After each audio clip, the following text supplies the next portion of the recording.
Welcome to our special broadcast of the News 18 Exit Poll. Over the next few hours, we will bring you the findings of a News 18 Exit Poll conducted across the country. Now, here is the methodology first. We have covered 518 out of the 543 Lok Sabha seats. 21 states were covered by the News 18 Poll Hub, which conducted this exit poll. The data we got from the voters was cross-verified with phone conversations, and after all of this, we are bringing you the findings of our exit poll. Let's start with the South Zone first. Here are the numbers for Tamil Nadu. Ladies and gentlemen, we are breaking numbers for Tamil Nadu and Puducherry. There is a total of 40 seats here. The opposition alliance is projected to win 36 to 39 seats. Over here, the NDA is projected to win 1 to 3 seats, and the A.I.N.D.I.A is projected to win 0 to 2 seats. So this is how the fight is looking in the state of Tamil Nadu. Remember, this was a state where the DMK was very strong, and even the DMK Congress alliance has been successful. The NDA is a coalition of 9 parties. They are not fighting with the A.I.N.D.I.A. Tamil Nadu is the state where the BJP predominantly focused on 5 seats. They had candidates like K. Annamalai. They were really counting on them to make sure there are some inroads that the NDA can make in the state of Tamil Nadu. Let's see if they can. But according to insiders within the BJP, even 1 to 2 seats in Tamil Nadu would be a victory for the BJP, so to say. They were not expecting major gains in Tamil Nadu. Let me go across to our guest now. Lalita Kumaraman Galam, senior leader of the BJP, Milind Ranade, leader of the CPI, A. Sarvanan of the DMK, and M.G. Radhakrishnan, senior journalist, is joining us right now. How do you see? Okay. Let me go across to Lalita Kumaraman of the BJP. How do you see these numbers coming for the India Alliance, 36 to 39, 1 to... After that, we have had a sort of status quo, which, to be brutally frank, was quite low. But this time, the BJP will have a definite increase in vote share. With regard to seats, 1 to 4 is what I think the best of us, even the most optimistic of us projected. But any seat we win will be a bonus from Tamil Nadu. Puducherry, it's some people are certain that the BJP Congress alliance, our alliance, will win the NDA. Some people are equally convinced that it will be the DMK who wins the seat. Let's see. These are exit polls. In a couple of days, in 3 days or so, we'll know what happens. But the main aim for us was to increase our vote share. Okay, so the main fight was to increase the vote share in Tamil Nadu, a crucial state for the BJP. And it is being said that even though there may not be immediate gains in the state of Tamil Nadu, this is a state where the BJP wants to invest in the long term. So even though they were contesting about 23 seats, they were really hoping to make big gains in 3 to 4, or at least increase their vote share. M.G. Radhakrishnan, how do you see the performance of the NDA, of the opposition, as being projected by these exit polls right now? Well, are you asking about Kerala? I'm asking you about Tamil Nadu first, sir. We're breaking numbers for Tamil Nadu. India Alliance at 36 to 39, 1 to 3 for the NDA, and 0 to 2 for the AIADMK. Well, I think this is something which is quite an expected lines. And the India Alliance, of course, led by the DMK, seems to be quite in a very dominant position.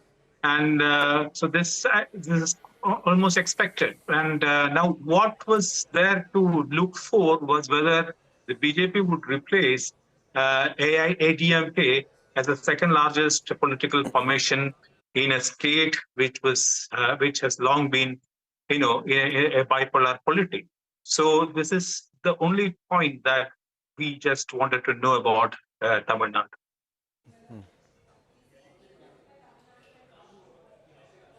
Right. Let me go across to Lalita Kumaramangalam once again. How do you think the India Alliance is going to challenge the NDA across the country. Today, they're expressing confidence that they could win 295 plus seats. How do you see these statements coming out of the opposition alliance? They held their meeting today. The Congress, after that, was very confident and said that we will participate in all exit polls. So how do you see the confidence of the opposition, Lalita Kumaramangalam? Look, to be frank, the Congress has no choice but to say, yes, we are going to do very well. So far, they have not been able to accept the fact that people's opinions of them and their leaders has changed. And they still today don't seem to be able to accept reality. Now, India is a democracy, regardless of whether you like the way the polity thinks, the people, especially of this country, think whom they like, whom they don't like, what are their priorities, etc. Once votes are cast and are counted, you have to accept what reality is. The Congress, I don't know what their internal politics are, but for a long time, it's been very clear that they have tried to also set the scene for saying that, oh, the EMDMs were hacked, that, people's names were wiped off the polling station list, etc., etc. I think that when the final results are in, what they will probably say is just repeat what they've been saying for a while now, that it's a totally false win, that the BJP has won by using all sorts of shady tactics, or the BJP-led NDA alliance has won by using shady tactics, etc. So I'm not surprised with what they have said today. The fact that they refuse to participate in any of these programs for the exit after the exit poll. They mind now. Lalita Kumaramangalam, they've agreed to participate now. But they have agreed. Well, I really want to get in A. Saravanan of the DMK. He's joining us right now. A. Saravanan, are you smiling? Are you happy with these numbers being projected? 36 to 39. It seems that the India Alliance, one of the states where they will make big gains from, is Tamil Nadu in the South Zone. NDA at 103. Do you feel that this is going to be the outcome, or you feel that the BJP, the NDA, will not even get this? See, the outcome is we will sweep. All the 40 seats we will win. NDA will not even get a single seat from here, because ADMK is the second largest party. When ADMK does not, you are not giving any seats for the ADMK, then it is axiomatic that the NDA will not get any seats here. It is impossible. And the reason for the smile is that the mood across the country is that people want BJP out. They were talking about 400 seats 2 months back, and 2 weeks back, the Prime Minister said, ha, 272 is what that is required to form the government. So from 400, they came to 272 2 weeks back, and now they will be at 180 to 200. That is the reason. And see, DMK, we have decided to participate on the exit polls and ensure that the right message goes to the general public. And the Congress party, they have understood.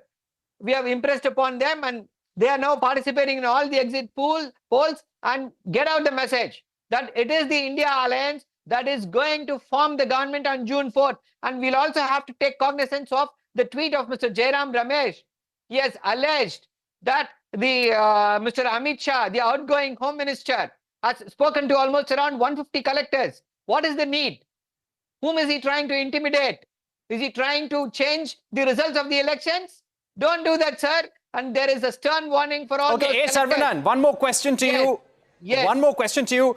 Did the DMK feel that their success came from the fact that they placed confidence in their old war horses in the DMK? They relied on MK Stalin's image. And was it a fight between MK Stalin's personality and Prime Minister Modi's personality in the state of Tamil Nadu? See, yeah, that's a great question. See, in 2019, when everybody were ridiculing Mr. Rahul Gandhi, we said he's the fit man to become the Prime Minister of this country. Our leader, Mr. MK Stalin, declared him to be the Prime Ministerial candidate. And what did the people of Tamil Nadu do? They gave a thumping 39 seats to our alliance. And this time, we adopted a different strategy. And this time, our difference is that we are already in power for 3 years. And the schemes, what we have brought in, that was a huge success. And in a few other states, this has been replicated. And the BJP has been copying the schemes promulgated in the state of Tamil Nadu and promised to them in Chhattisgarh and few other states. So definitely, it is Mr. M.K. Stalin versus Mr. Modi, and Mr. M.K. Stalin is nosing down, is thumbing down Mr. Modi in the state of Tamil Nadu. He may have come several times here, and of course, he has gone to, he went to Vivekananda Rock and did meditation. Why? Because he wanted to atone for the betrayals to the state of Tamil Nadu. He did not release the relief fund for the floods. He did not release funds for the metro rail. And there were stumbling blocks through the office of the governor. Now the governor has to vacate. After June 4th, Mr. Ravi will be sent out of the governor's bungalow from the state of Tamil Nadu. We are very upbeat. We are going to sweep this election. We will come back to power at the center. All right. Now, one more question, A. Saravanan, that I'd like to ask you.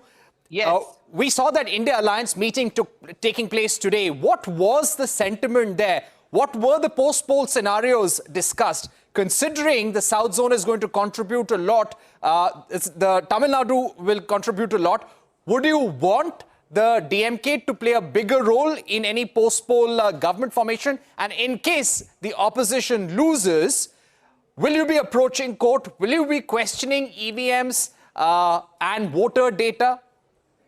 See, the very fact that the Prime Minister 2 weeks back said that 272 is what that is required has shown that the BJP is not going to win this election. We are there is no question of what will we do if we lose. There is no question of that. We are only talking about what we are going to do when the numbers are going to be out. Now, the focus is to ensure that the results are coming out in the way it is supposed to come out. The first and foremost, in the state of Tamil Nadu, we have sent a letter to the Election Commission that first and foremost, the postal ballots should be counted. 8 to 8:30 postal ballots. It has to be declared. Then only you should go to the EVMs. This is the process. This is the procedure. But now the Election Commission is giving contradictory instructions that the postal ballots should be counted later. That should not happen. That will lead to malpractices. So we want to put that. And so in today India Alliance meeting, this topic was discussed and the Election Commission was urged. And that apart, we also discussed what should we do after the results. So everything will come out. We will not be able to discuss everything in public right now. All right. All right. So we'll get on a phone call with you just to understand the post-poll strategy as well. Absolutely. Thank you very much, A. Saravanan, for joining us. And I would request you to stay with us for just a bit because we're discussing other states as well. Please stay with us for a little more time. Thank you, Lalita Kumarmangalam. Continue being with us. And I'll request Mr. Radhakrishnan also to continue being with us because we're breaking Karnataka now. Let's bring you the Karnataka numbers. We have a total of 28 seats. Now, this was a state where the BJP, the NDA, had made a clean sweep in 2019. Almost a clean sweep. The NDA is projected to win big here, according to the News18 Exit Poll. Let's have the numbers on our screen. The BJP-JDS alliance is projected to win 23 to 26 seats. So, close to 2019 performance. The India alliance is projected to win 3 to 7 seats. So, this seems that the NDA, as per these projections right now, will continue its momentum in the state of Karnataka.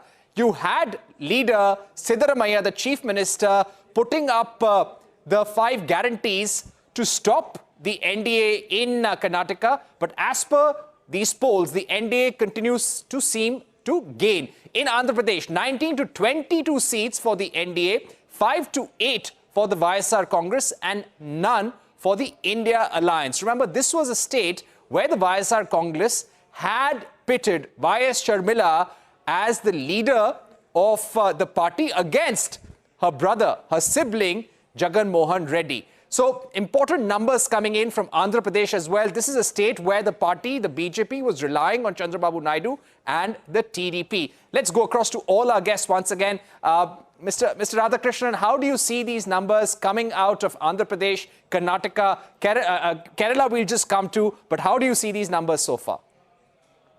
Well, I think Karnataka seems to hold a surprise because it was expected that the India Alliance would perform better than what the exit polls show.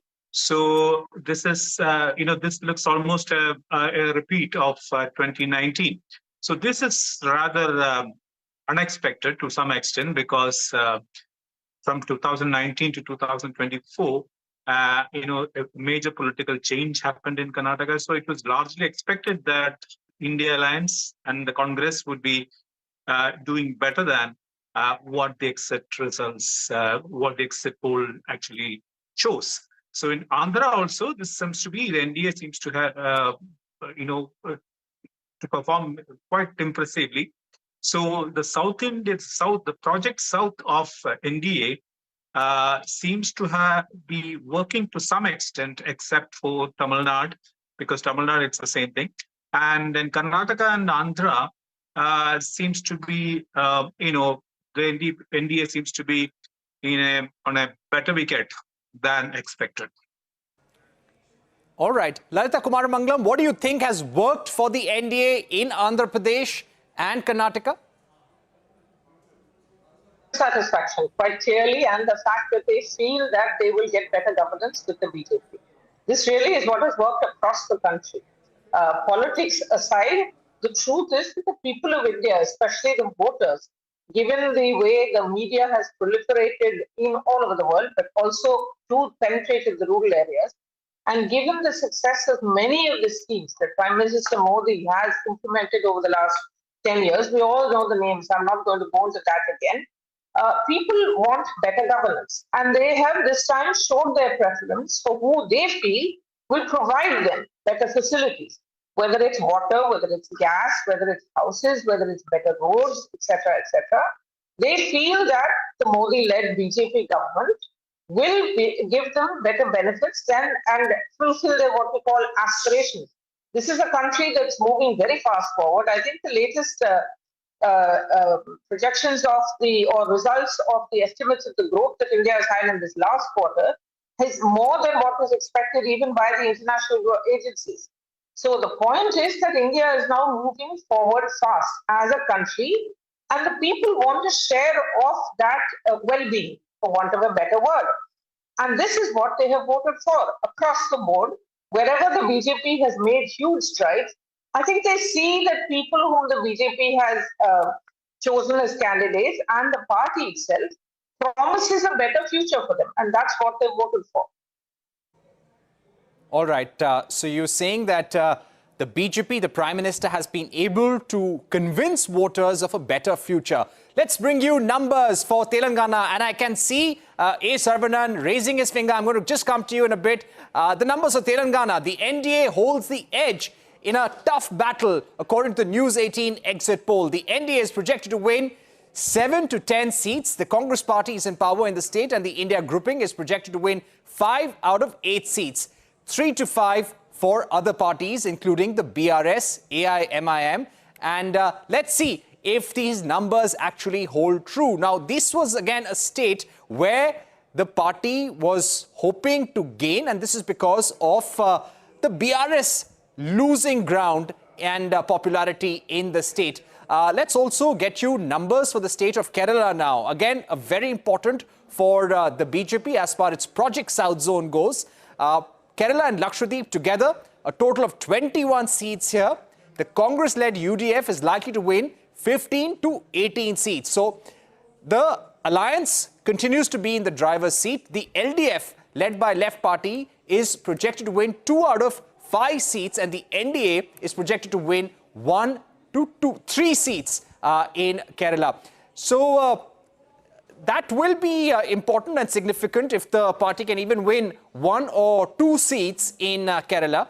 These were states where the party has traditionally not been able to win over the vote bank or make a big dent in or win seats in. Let me bring in MG Radhakrishnan for his observations. Kerala 1 to 3 for the NDA, 15 to 18 for the India Alliance, 2 to 5 for the left. Does this seem realistic to you? Quite so. It looks realistic because this is what has been the trend in Kerala's Lok Sabha elections for a long time, and the LDF had only 1 seat in 2019. So if it goes up to 2 to 5, it's not a bad show for the left. And if NDA, of course, if it's going to win even a single seat, that would be historic. And whether that is going to be, what is going to be in actual terms is something we yet to see. But this trend looks more or less realistic. All right, so you're saying the trend looks more or less realistic. Let me get in A. Saravanan at this point. So does the performance in the South Zone, we have announced, yes, we've announced projections for almost all the states in the South Zone. A. Saravanan, does this concern you? While the India Alliance does have an edge in the South Zone with 64 to 67 seats, the NDA getting 51 to 54. This is out of 131 total seats in the South Zone. Does it concern you that the BJP's project, as per these predictions, seems to have worked?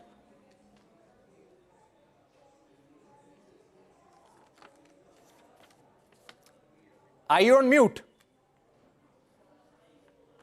Yeah, sorry. See, the very fact that this exit poll has given 3 seats to NDA in the state of Tamil Nadu makes everything suspect. And let me tell you, there is no reason for the people in Karnataka to vote for BJP after what Mr. Prajwal Revanna did and how Mr. Modi campaigned for Prajwal Revanna. Even then, this is a downward trend because in 2019, BJP won 26 seats in Karnataka. So even if this prediction is got to be true, they are losing around 6 seats, 8 seats. Where are they going to gain those seats? So that is the catch there. That is the trend. The BJP is losing ground in Karnataka, and that is the trend. When that trend is continuing, they are set to lose more seats because 14 seats went to poll after Mr. Prajwal Revanna's rape charges came to light. And I am very sure that people of Karnataka will not give 20 seats to BJP. The only thing is, in Andhra Pradesh, it still looks like a dark horse. We are not able to predict, we are not able to come to any conclusion who will be the ultimate winner there. It's like diabolically opposite views. Some are firmly backing YSRCP, some are clearly saying it is going to be Mr. Chandrababu Naidu again.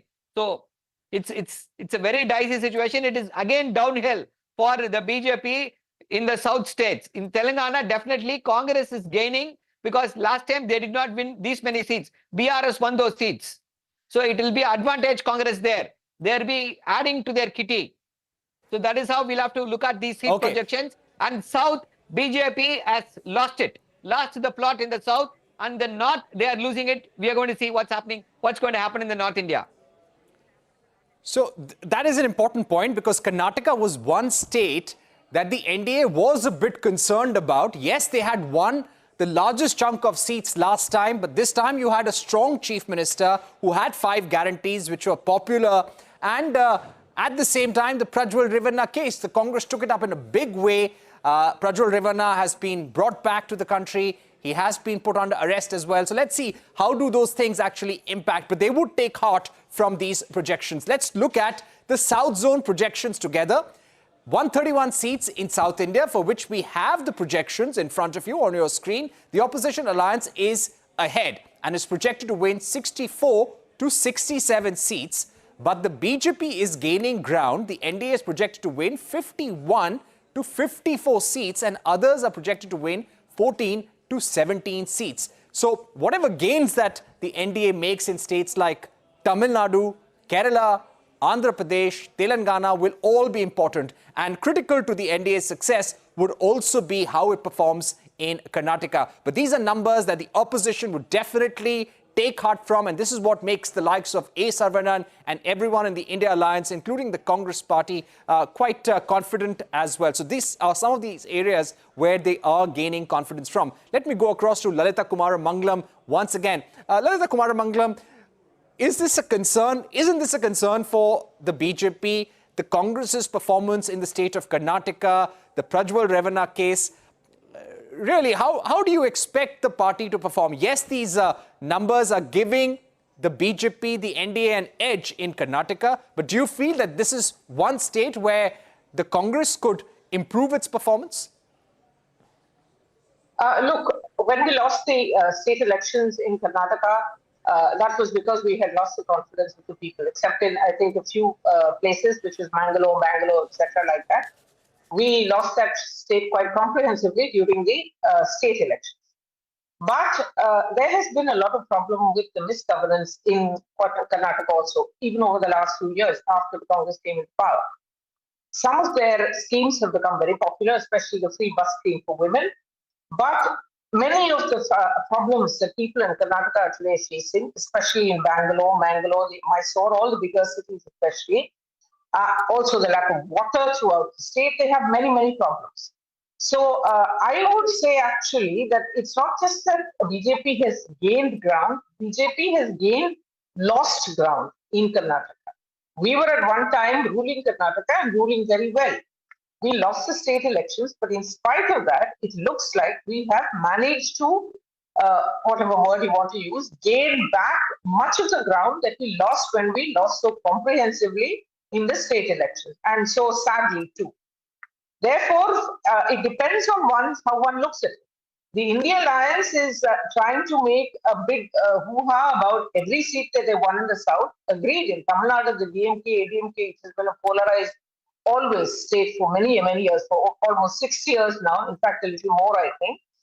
But here, like I said, the BJP is now gaining ground, and that has always been what our aim is. You don't go from 0 to 100 in one day. You go from 0 to 0.5, 1, 2, you build your party slowly. And we are still building our party in Tamil Nadu. Kerala has always been a left bastion. As Mr. Radhakrishnan said, even if we win one seat, it will be making history for the BJP. So it is not the BJP that's going, the South that is going to give the BJP and our NDA alliance most of the seats. This is a known fact. It will be the other parts of the country. And we are very happy, I think, if we win, as you're saying, between about 51 to 54 seats in the South. That's a lot. Don't underestimate those numbers, Right. especially in Telangana and in Karnataka. We did last time win, Right. Probably it could be. But as I say, these are still, and I say this again, these are exit polls. Let's wait for the results on the 4th. Right. No, you are right that these are exit polls. We have to wait for the actual numbers. But now, as for psephologists and the NDA itself, even if they manage these number of seats, this could add to the overall nationwide tally in case they continue the winning momentum in other states. Mr. Radhakrishnan, if I can come to you once again, do you see during this polling process in Kerala, as we see these projections and we have them up on our screens, did you see some change in Kerala, the way it votes in some of the hotly contested seats? Well, in certain seats, for instance, we discussed it already, Parikshit, some time back, that in Thiruvananthapuram, for instance, time of when the elections were announced, actually, it was absolutely certain that Shashi Tharoor was going to make to win again for the 4th time. So, but as with the entry of Rajiv Chandrasekhar as the BJP, as the NDA candidate here, things started moving differently, in the sense that BJP, it was absolutely certain that it was not an easy sort of walkover for Congress or Shashi Tharoor. So this was one major change that we saw in Kerala. But in other constituencies, like BJP considers Thrissur also as one of its most possible constituencies. But Thrissur, I don't know whether that I don't think that that could actually work in the way that BJP expected. But Thiruvananthapuram, of course, still remains a very interesting constituency to watch. And if at all BJP is going to win a seat, my calculation is that it could be Thiruvananthapuram. I'm not saying that it will win, BJP will win, but if at all BJP wins, it could be Thiruvananthapuram then more than anywhere else. So that Thiruvananthapuram was a surprise seat as the election procedure progressed. So that is the most important change that I saw in Kerala during this election. All right. Let's welcome Milind Ranade to the program as well. Milind Ranade joining us from CPI. Milind, how do you see the numbers coming in for West Bengal? West Bengal numbers are yet to come. But what somebody like Shikha Mukherjee, we had a senior journalist from West Bengal, she said that the left has worked hard on reinventing itself for its turnaround plan in West Bengal. What kind of a fight did the left put up over the last 5 years in West Bengal to protect its core vote bank? And how do you see these projections right now from the South Zone for the state of Kerala as well? Are you talking about South India or are you talking about West Bengal? Because I want to ask you about Kerala first. Okay. I'm asking you about Kerala first. Okay, so in Kerala, I think 100% result for India Alliance. Okay, 100% result for the India Alliance, of course. But what do you think contributes to that? These are states, be it Kerala or Tamil Nadu, where the NDA is trying to make inroads in. Mr. Radhakrishnan just said that one seat they possibly could win in Kerala is the constituency of Thiruvananthapuram.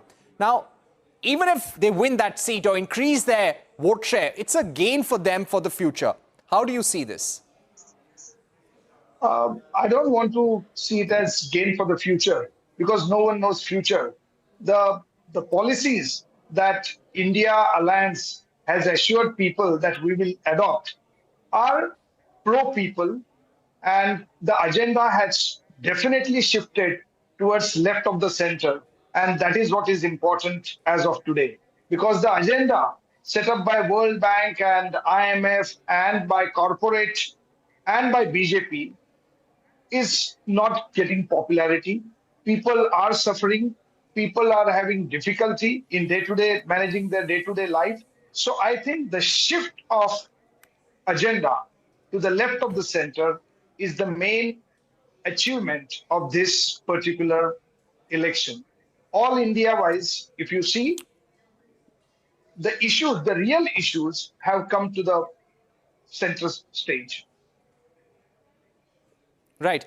Milind, one more question that I'd like to ask you. When it comes to the South Zone, we're talking about 51 to 54 seats for the NDA, 64 to 67 for the India Alliance.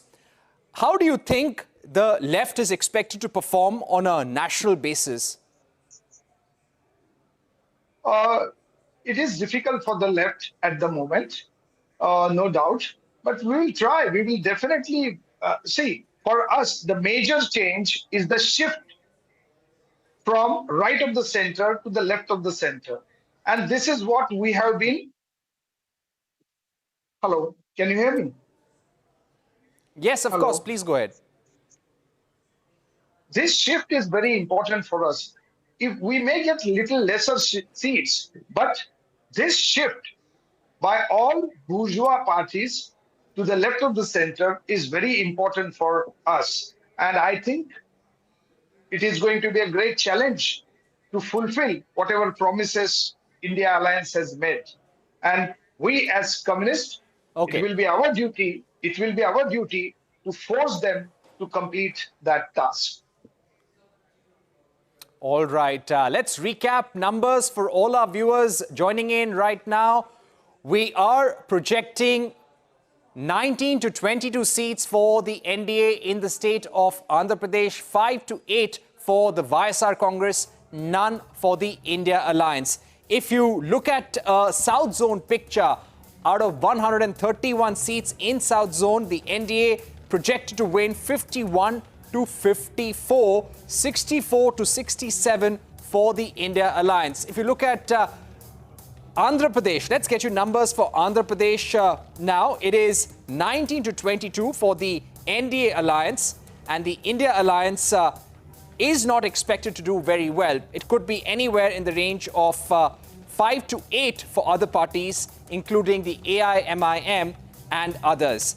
Let me also speak about other states right now. The state of Karnataka. This is one state where the NDA is expected to continue its winning streak, its 2019 performance as per our exit polls. It could be 23-26 for the NDA and 3-7 for the India Alliance. Let's wait and see what happens on the 4th of June. If you look at Kerala, out of 20 total seats, 1-3 for the NDA and 15-18 for the India Alliance. Talking about Tamil Nadu and Puducherry, we're talking about 40 seats here, a very crucial and large state for any political bloc.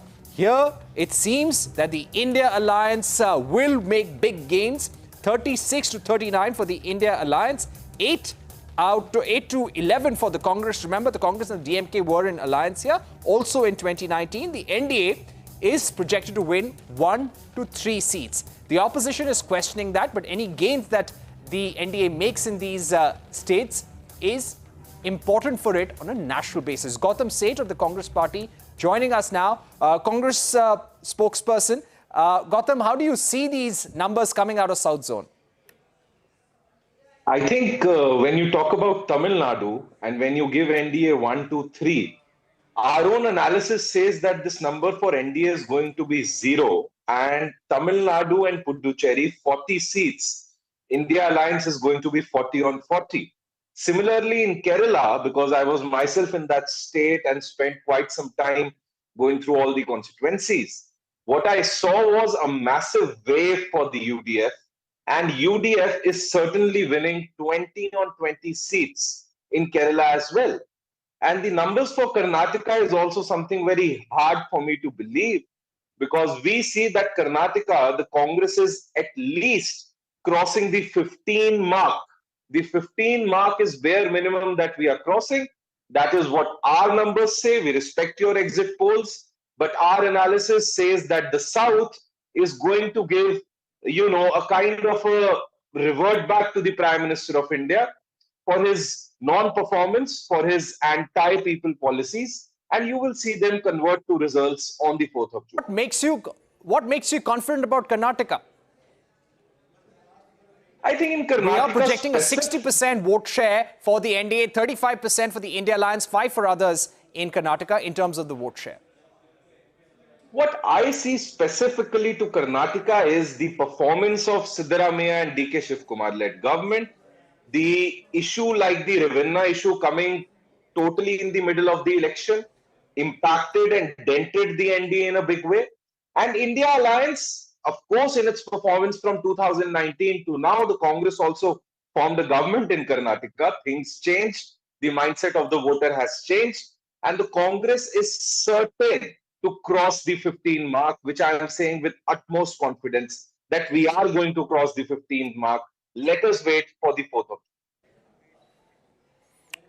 All right. So you are saying that we will win at least 15 seats. Congress will win 15 seats in Karnataka. I'd also like to ask you about the India Alliance meeting which took place some time back.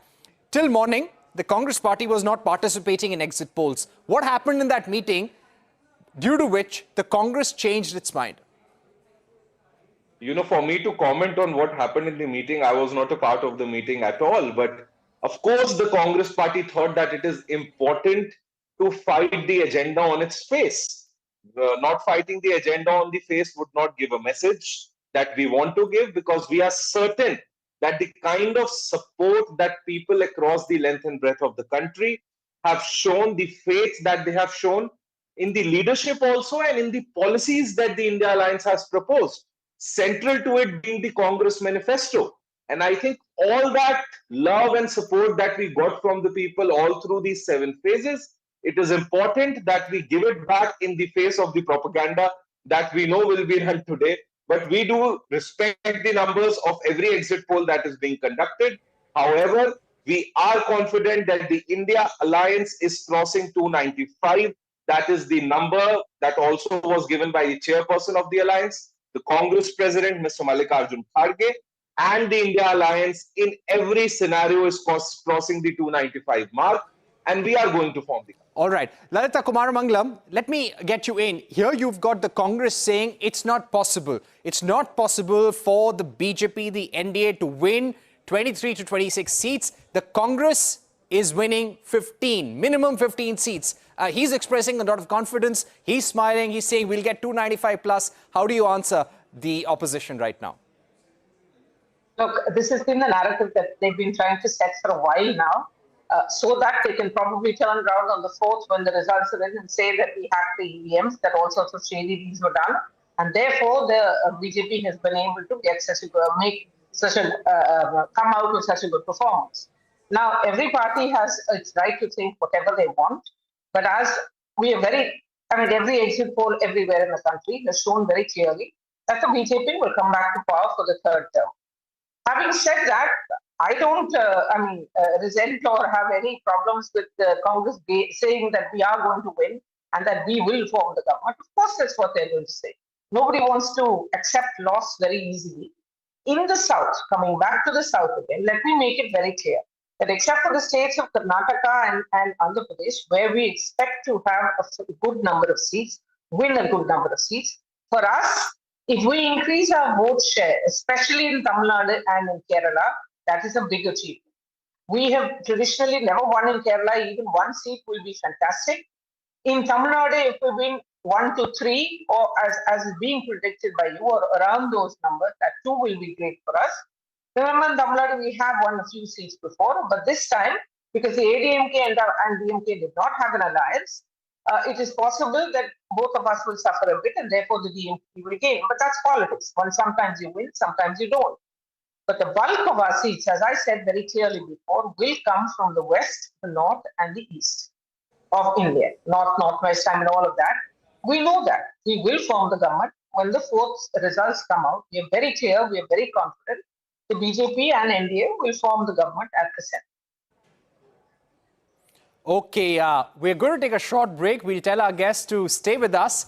Lots more coming up. We're going to be talking about more states. When we return, big numbers from Maharashtra, Goa, Gujarat, Rajasthan and others. Back after a bit.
Numbers from Maharashtra, where we have a total of 48 seats up for grabs.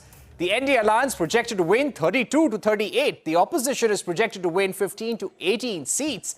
So let's see how these elections in Maharashtra go. Remember, this was a complicated political framework we were looking at in Maharashtra. The NCP divided, the Shiv Sena has been divided. In Goa, we have 2 seats. The NDA and the India Bloc are projected to win 1 seat each. Now to Gujarat. The News18 exit poll is projecting a clean sweep for the BJP. This will be a hat trick. It is projected to win all the 26 seats in the state of Gujarat.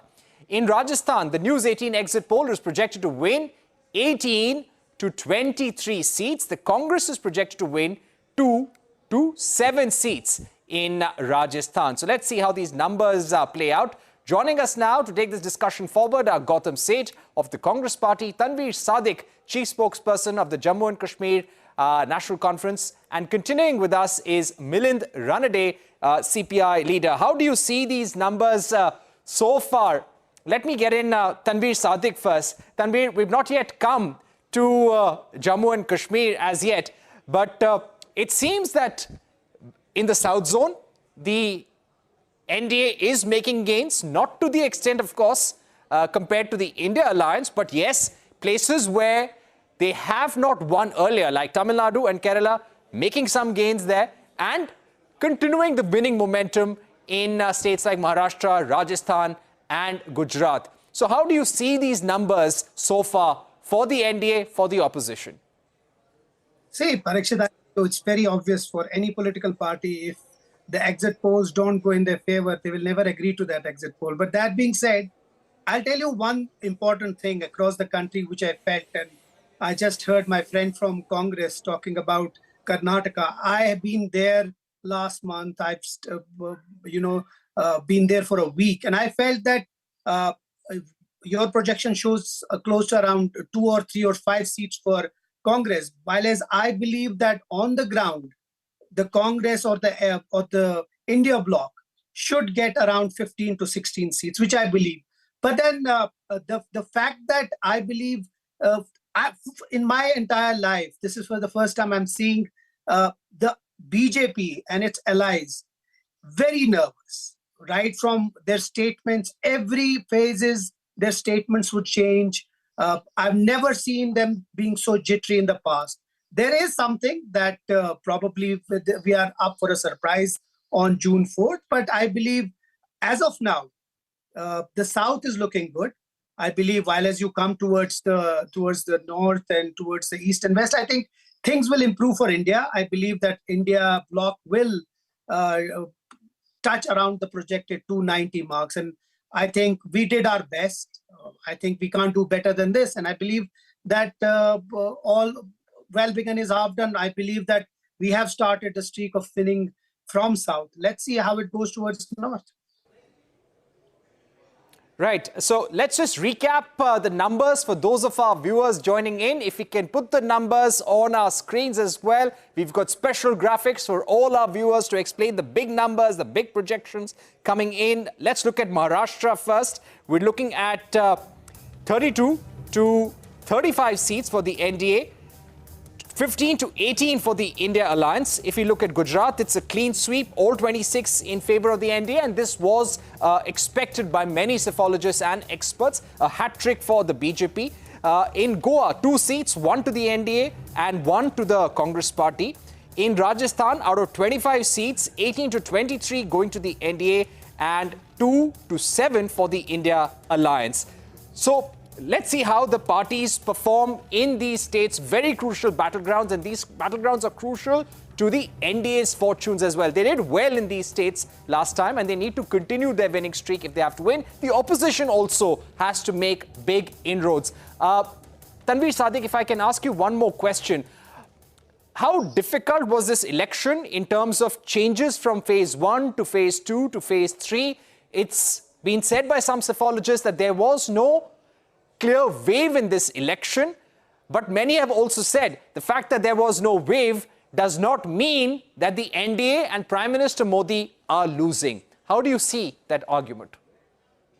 No, I never said that the Prime Minister is losing, or I just don't want to go into speculation. But I'll tell you this, I have never in my life seen Prime Minister Modi talking about Muslims and saying that he has had his breakfast in Muslim homes. He has celebrated Eid in Muslim homes. I have seen this Prime Minister first time talking about that, and that also probably in the 3rd or the 4th phase. I felt there was a kind of nervousness. Now, I don't know. Like you said, there was no wave, that's for sure. This election was very tough. There have been elections in the past. There have been a lot of ups and downs. But this election was about a narrative that was created in the country by the BJP and its allies. And that narrative had to be broken. at the beginning. And I feel the India bloc was successful enough to go to every nook and corner of this country and ensure that we convey our message to the people. And I think we did fairly well. Now it's up to the people. Everybody knows the 400 mark. I mean, they started with the 400 mark. Then suddenly we didn't hear it from any of the BJP leaders talking about 400. So they knew that towards to a second phase or the third phase, they were not getting anywhere around 250. Now, like I said, the exit polls, I'm not challenging your exit poll or any political, any news channel. But I'll tell you this, in the past, exit polls have been proved wrong. It happened in 2014, the Shining India, and it can be right now when you see it on June 4th. And I still believe that this election was tough, and this election, the India bloc fought very well, and we feel that we will cross that magic figure. All right, so let me go across to Gautam Seth as well. Gautam, how do you see these numbers coming for Maharashtra, Rajasthan, Goa, Gujarat? Gujarat, of course, has been a stronghold of the NDA, of the BJP, of the Prime Minister. It is said the biggest issue over here is always the PM. But when it comes to Maharashtra, how do you see this? Of course, there was a lot of fragmentation, a lot of changes in Maharashtra politics. How do you see these numbers? 15 to 18 for the India Alliance in Maharashtra, 6 to 9 for the Congress Party. I think it's going to be totally opposite to what this exit poll is showing. The India Alliance is going to be above 32. The NDA is going to be below 18. Because in Maharashtra, there was a sense of anger amongst the voters for the kind of betrayal done to Uddhav Thackeray, for the kind of betrayal done to Sharad Pawar. And there was a vote done by the people against this betrayal, against these playing with the democratic structure, playing with the federal structure, playing with the elected government and the vote of the people. The sanctity of the vote was compromised. And I totally believe that the numbers in Maharashtra will be exactly opposite to what you are showing. 32 plus for the India Alliance, 18 below for the NDA, because Maharashtra, the kind of numbers that were there in the public interactions of India Alliance leaders and the response that we were getting on ground from people was massive. So I'm keeping my fingers crossed, and I'm also certain with the kind of service that we are doing within our party structure, we are certain, we are sure that we are going to cross the 32 mark in Maharashtra.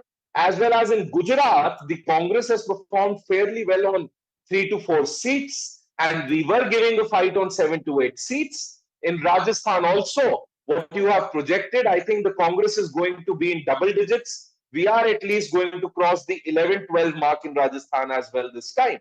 So there is that difference that I see in this exit poll. But I mean, you people have done your exercise with whatever factors you count in, and we do it with the factors that we count in. So hopefully on the 4th, when the EVMs open, we will know it all. But our analysis says that the numbers might be opposite to what is being projected. Right. Let me get in Milind Ranade once again. Milind Ranade, we're also now projecting numbers for all the seats that we've shown so far. It is looking that the NDA is gaining the largest chunk. And if we can have those numbers once again up on our screens, the larger numbers of the seats projected so far. Yes, NDA gaining in Maharashtra as per our polls, but out of those 300 to 313 seats, Milind Ranade, that we've shown so far, more than 200 seem to be going in favor of the NDA right now. Do you dispute these numbers at all? Do you feel that the India Alliance campaign was good, but not effective enough to change things on the ground, the national picture significantly? I do challenge these numbers, as well as I do challenge the media which has conducted this survey. Because the media, the mainstream media, has failed in its duty for last almost 10 years. And whatever this media is projecting, I believe it is not true. It is not the correct picture. And I absolutely disagree with all the figures that you are showing. As far as Maharashtra is concerned, I think India Alliance is doing better, and they will get between 25 to 28 seats. So as you are showing it 30-32 to NDA, I don't believe it is correct.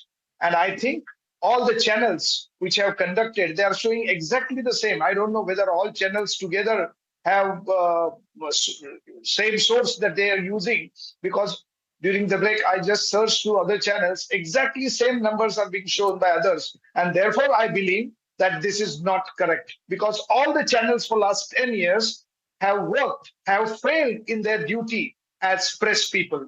They have not questioned this government. They have not questioned Modi ji. So whatever you are showing, I don't want to blame any one of you personally, but I want definitely to say that the channels have failed, and therefore I don't believe these numbers. All right, you're saying you don't believe these numbers. Yes, Mr. Ranade, these are projections. These are not actual results. You can, of course, you have the right to question them, but we also stand by our methodology. Of course, who knows the voters' mind, and we have to wait till the 4th of June to see what the results are. But Tanveer Sadiq, how do you see the national picture coming in? 203 to 213 for the NDA, 93 to 98 for the India Alliance. I think I'll disagree a bit. I mean, obviously, I can't disagree fully, but I'll disagree to the fact that, like I said about Karnataka, I don't believe that Congress will be as low as you are projected. I don't believe that Maharashtra, because whatever we read from or talk to our friends from Maharashtra, I believe that after that negative thing that has happened in Maharashtra with Shiv Sena and the new the Ajit Pawar stuff, I think people are actually very angry with them. I think there was the vote was against them. And I feel that whatever you projected might be actually opposite to it. Then you go to Gujarat. I think the best Gujarat could do was in 2019. And I don't think that will be repeated there. I agree that Congress may not get as many seats, but they will at least get 3-4 seats from Gujarat. So I feel there is a little disagreement there. I feel there are a few seats here and there, but I believe Karnataka, Tamil Nadu, I don't think BJP or NDA will win anything from Tamil Nadu. I don't think they will win anything from Kerala. So there is a lot of disagreement, but like I said, I don't want to disagree totally with you. You've done your work. We have our sources. We have our people across who we talk to, and we believe that there is a major difference that will come on June 4th. Right. Let's also get you the Madhya Pradesh numbers right now. The News 18 exit poll is projecting a thumping victory for the NDA with a seat projection for 26 to 29 seats. The Congress is projected to win 0 to 3 seats. So these were the numbers, of course, the BJP was hoping for. The NDA is also projected to win big in Chhattisgarh. Out of the 11 seats, the BJP is projected to win 9 to 11 seats. The India grouping is projected to win 1 to 4 seats. We're also getting you projections for 322 out of 543 Lok Sabha seats. Here is how the numbers stack up. The NDA is already crossing the 200 mark. It is projected to win 203 to 213 seats. The opposition alliance is projected to win 93 to 98 seats, and others are projected to win 17 to 22 seats. Gautam, how do you see these numbers for Madhya Pradesh and Chhattisgarh specifically? I would call them totally one-sided. I would call them far away from the reality of ground. In Madhya Pradesh, the Congress gained significantly. In Chhattisgarh, as far as our analysis says, we should be anywhere above 4 or 5 seats, and we were giving a good contest on all these seats. So we really worked hard. We conveyed the message that had to be conveyed to people. And I would see this methodology as rather another attempt to impress the PMO that the media has been doing for the last 10 years, while not personally blaming you or the channel, but the kind of atmosphere that the media has been living in for the last 10 years, compelled to bow down to the wishes and whims and fancies of the Prime Minister and Home Minister. And I think this exit polls, because I'm also looking at the other exit polls alongside, and what I see again, that this is another conclusive attempt to give this last moment happiness to Narendra Modi ji. And we are telling them that you celebrate today the exit polls day.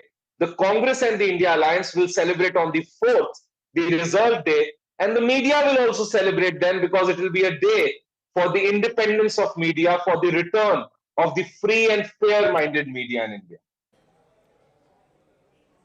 Right. Let's put up the numbers once again for Madhya Pradesh. We're getting you the vote share right now. 59% for the NDA, 32% for the India Alliance, 9% for others. So there are some seats, such as Chhindwara, that the Congress was extremely confident about, hoping to retain a prestige battle, so to say. So it seems that the NDA will continue the winning streak, barring that seat of Chhindwara maybe in the state. We will also be getting you an exclusive interview with the Minister of State for Animal Husbandry, Sanjeev Balyan, in a short while from now. He will be joining us on the program. Let me also ask Milind Ranade about the nationwide picture. Milind Ranade, how do you see this picture coming in? How do you see the India Alliance performing in all these states, in the Hindi heartland and in the South Zone? I think BJP will not cross 220. This is our assessment. Yeah. Hello? Hello? नहीं उठ गया Can you hear me? अभी Hello? साहब बैठे ना ठीक है okay okay Hello? Hello? Yes sir, please continue. I don't feel BJP will cross 220 mark in this 2024 elections. Whatever projections above that, I will not believe that. We'll wait for fourth. But I think BJP is not going to do better than even last time or 2014. They are going to, they will not cross 220. And plus maybe another 30 to 40 seats for their NDA allies. So I don't think BJP alone will cross 220. All right. Let me bring in Mr. Sanjeev Balyan, Minister of State for Animal Husbandry, the Member of Parliament from Muzaffarnagar.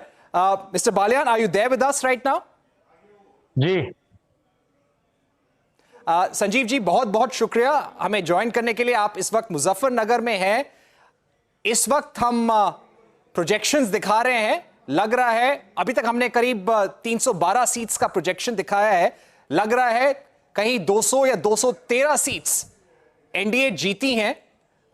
NDA lead में है, south zone में India alliance lead में है। आपको कैसा लग रहा है? अगर नेशन वाइड पिक्चर की बात करें, कितनी सीट्स के बारे में आप कॉन्फिडेंट हैं? देखिए, पिछली बार जितनी सीट भारतीय जनता पार्टी की थी उससे ऊपर जाएंगे। अब ये तो नहीं कह सकता कितनी जाएंगे। उत्तर प्रदेश की बात करूं तो उत्तर प्रदेश में भी हम 2019 से आगे रहेंगे। तो ओवरऑल मुझे लगता है कि हम पिछली बार 303 सीटों पर थी भारतीय जनता पार्टी, उससे भारतीय जनता पार्टी आगे जाएगी और एनडीए बहुत आगे जाएगा, क्योंकि पिछली बार से एनडीए में और पार्टियां भी जुड़ी हैं। संजीव जी, आज इंडिया अलायंस की मीटिंग हुई थी। इंडिया अलायंस ग्रुप के जो चेयरपर्सन हैं मल्लिकार्जुन खड़गे जी ने बाहर आके बोला हमें 300 सीट मिल सकती हैं, 295 प्लस हम जीतेंगे।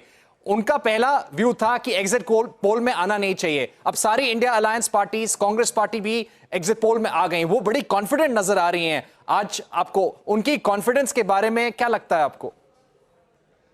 खड़गे जी को मेरी शुभकामनाएं। 4 तारीख तक जब तक रिजल्ट आएगा, जब तक के लिए वो सरकार बनाने के बारे में सोच सकते हैं। वो ख्याली पुलाव कहते हैं हमारे यहाँ, ख्याली पुलाव बनाएं और 2-2.5 दिन राहुल गांधी को भी खिलाएं और बाकी एनडी गठबंधन के बाकी लोगों को भी खिलाएं। 4 को रिजल्ट आएगा, मोदी जी फिर प्रधानमंत्री बनेंगे और खड़गे जी विपक्ष में बैठेंगे, राज्यसभा में जैसे बैठे हैं, कोई दिक्कत नहीं। आप मुजफ्फरनगर में बैठे हैं, आपको कैसा लगता है कि इस बार टक्कर कैसी थी इंडिया अलायंस में? मुजफ्फरनगर में और उत्तर प्रदेश में 80 सीटें हैं। हमेशा कहा जाता है कि दिल्ली की जो ट्रेन है उत्तर प्रदेश के थ्रू जाती है। कितनी सीटें एक्सपेक्ट कर रहे हैं आप मुजफ्फरनगर में, उत्तर प्रदेश में? देखिए, उत्तर प्रदेश में पिछली बार हम 64 थे, हम 64 से ऊपर जाएंगे, नीचे नहीं आएंगे। 64 से 70 के बीच में हम।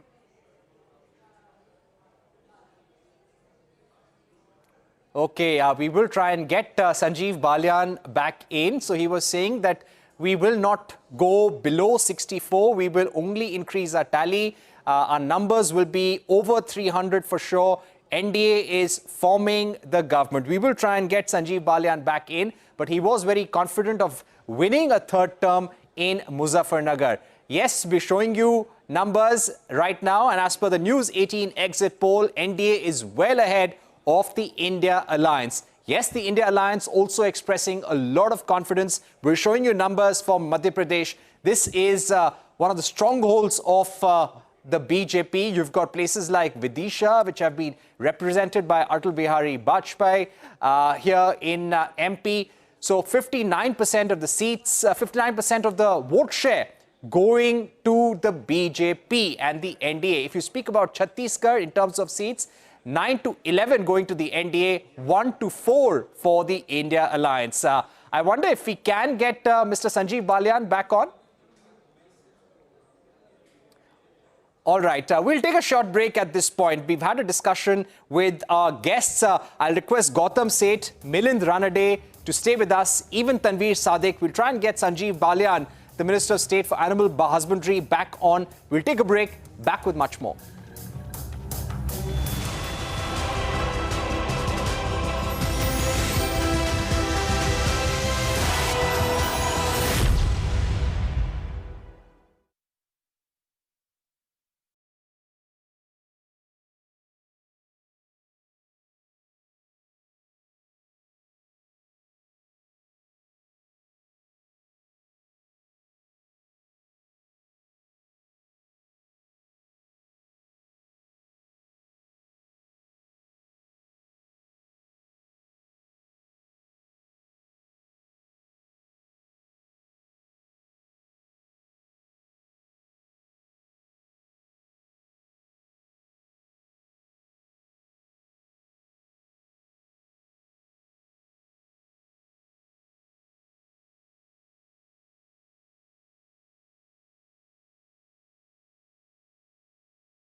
Welcome back. You're watching the Mega Exit Poll coverage. Joining us right now is Konda Rajiv Gandhi of the YSR Congress. Let's ask you about the exit poll prediction so far, Konda Rajiv Gandhi. Right. Let me get the numbers once again. When we speak about Andhra Pradesh and the 25 seats, Konda Rajiv Gandhi, the NDA is getting about 19 to 22 as per our predictions. And as far as the YSR Congress is concerned, it seems that the performance has not been great. In fact, it seems the numbers for other parties, including the YSR Congress, could just be about 5 to 8. No, yeah, good evening. Actually, seeing the predictions of your channel specifically regarding Andhra Pradesh elections, a bit stunning and shocking for me. I feel the results which you've been showing on your screen are a bit far away from the facts and the truth.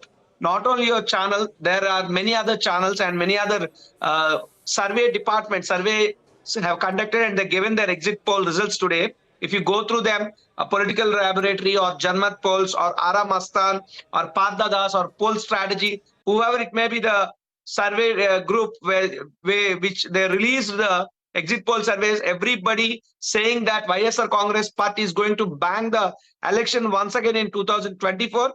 Definitely, we are very confident in it. But I don't know, it is really shocking for me seeing the figures on your screen. But definitely, my words going to become true on the day of the results.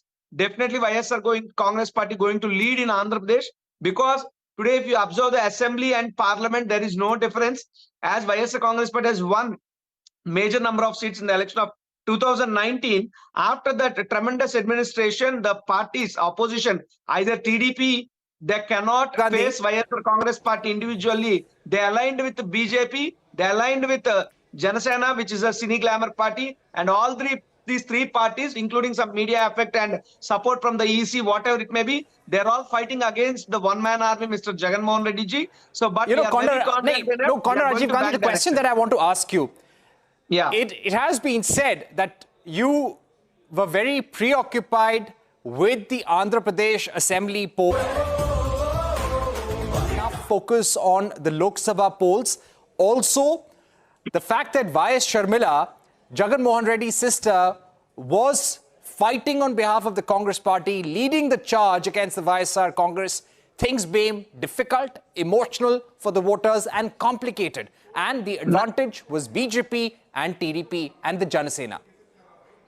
No, actually, what you said about Mr. Sharmila Reddy, who is a chief of Congress party, who is leading the Congress party in Andhra Pradesh, whatever you say, the words are up to the words, but not up to the truth level. I am challenging that Mrs. Y.S. Sharmila Reddy is going to lose our deposit in Kadapa Parliament, in which she is contesting. There is nowhere that they are going to affect the YSR Congress party, but yes, people are very keen about the assembly consensus when compared to the parliament. But definitely there is a need, and there are major issues from Andhra Pradesh which are interrelated with the central government, where we need a lot of support from the central government, and people are ready to give the mandate for us with a more number of MPs, and we are confident enough. Definitely, we concentrated more on assembly segments, but each parliament constituency consists of 7 assembly segments. Definitely, there going to be a lot of impact. And moreover, if you're coming to the parliament MP candidates where the BJP contested or where the Telugu Desam contested, there is a small problem for BJP. They cannot identify the BJP symbol, especially in very rural areas or in very tribal areas or any other key regions. They don't know about the lotus symbol also. So definitely they're going to, there will be no impact of NDA in Andhra Pradesh. All right. Let me also get in Srinivas Bachu, senior leader of the BRS. The BRS has been putting up a tough fight, Srinivas Bachu. Your leaders have really fought for survival. The KCR, KTR, both traveling across the state, carrying out a bus ride to make sure that the BRS remains relevant in Telangana politics. Let me get in the Telangana numbers, and I just want to bring them up for you. We are given 7 to 10 seats out of 17 to the NDA in Telangana. Also, when you speak about the larger India alliance, they are projected to win 5 to 8 seats and 3 to 5 for others. When we speak about others, it is the BRS and the AIMIM. Do you agree with this result, or do you think there is going to be some surprise on the 4th of June? Not exactly. Exit polls are not exact. It has proved, there is a proved track and record in 2014 and 19, and even this time also is going to repeat the same. I would like to give you one example in 2014 and 2019 elections. When no Congress was there in Telangana state, though they got 2 and 3 seats. And 2019 elections, nobody is expected that BJP is going to win the parliament seat, but they got 4 seats. This time we lost only the government with a vote percentage of 1.6 in the last assembly elections. And now we are expecting with a 44% of votes, around 11 seats in Telangana we are going to get. Maybe you are talking about the NDA is at 7 to 10, India is 5 to 8, and the others are 3 to 5. Out of others, one is already fixed. Everybody knows all over the all over India. One is MIM is going to win one seat, Pakka, and remaining others two are there. Something that is going to be your expectation.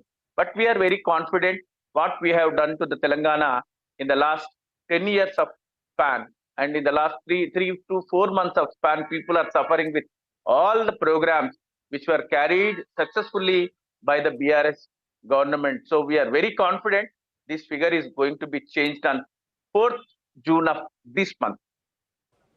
Very strong. All right. Srinivas Bachu, if I were to also ask you about the South Zone performance of all the parties. There are 131 seats in the South Zone: Tamil Nadu, Kerala, Karnataka, Andhra Pradesh, Telangana, and Union Territories of Puducherry and Lakshadweep. Now, out of these 131 seats, what is our projection? 51 to 54 for the NDA, 64 to 67 for the India Alliance, 14 to 17 for the others.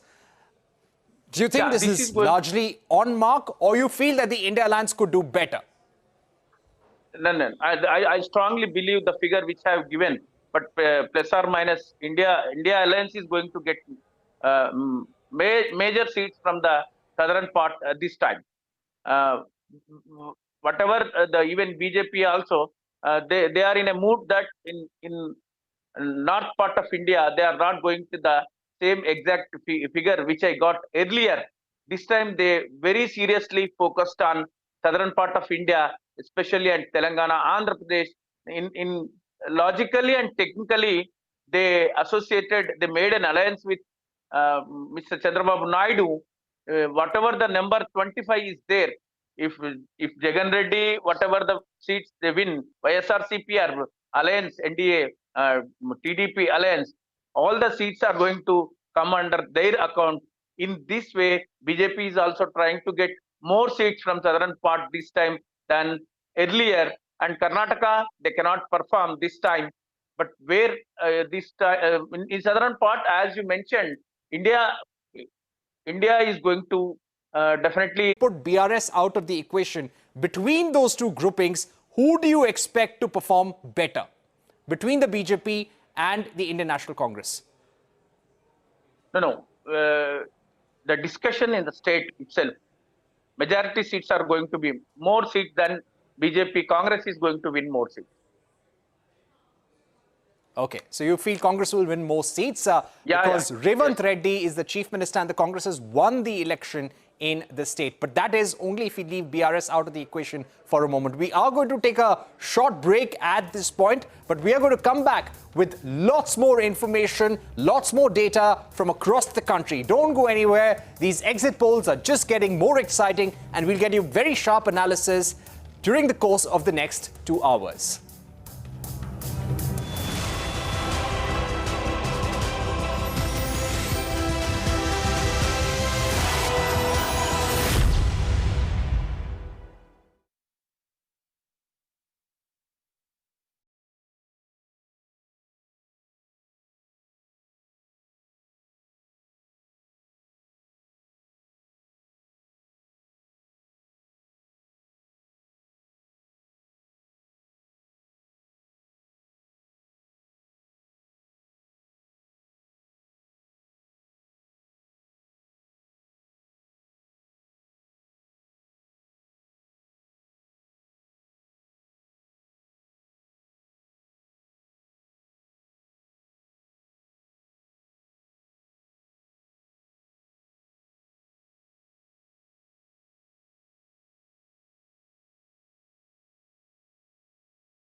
Let's take a look at our mega exit poll. We're looking at 131 seats in South India, for which we have the projections. The opposition alliance is ahead and is projected to win 64 to 67 seats, but the BJP is gaining ground. The NDA is projected to win 51 to 54 seats, and others are projected to win 14 to 17 seats.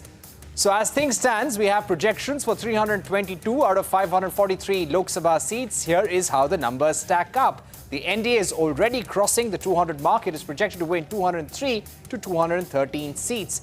They have made gains in South India in states like Karnataka, Kerala, Andhra Pradesh, Telangana, and of course, continuing the winning streak in states like Madhya Pradesh, Maharashtra, Rajasthan, Chhattisgarh as well.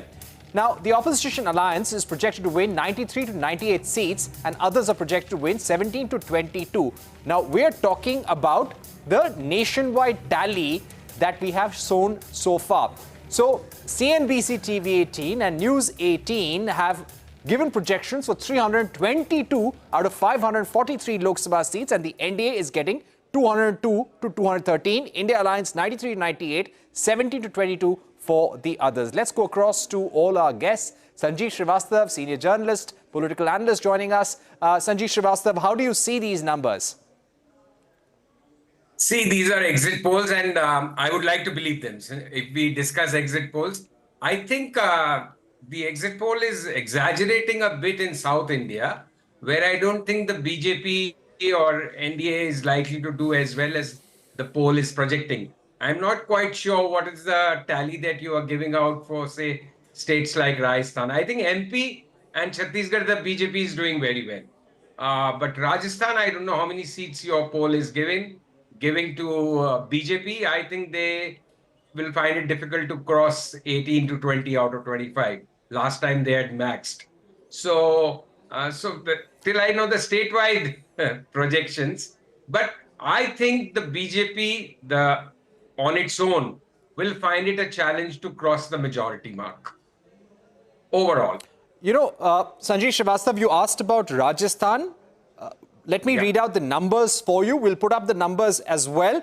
Out of the 25 total seats in Rajasthan, we are projecting 18 to 23 for the NDA and 2 to 7 for the India Alliance.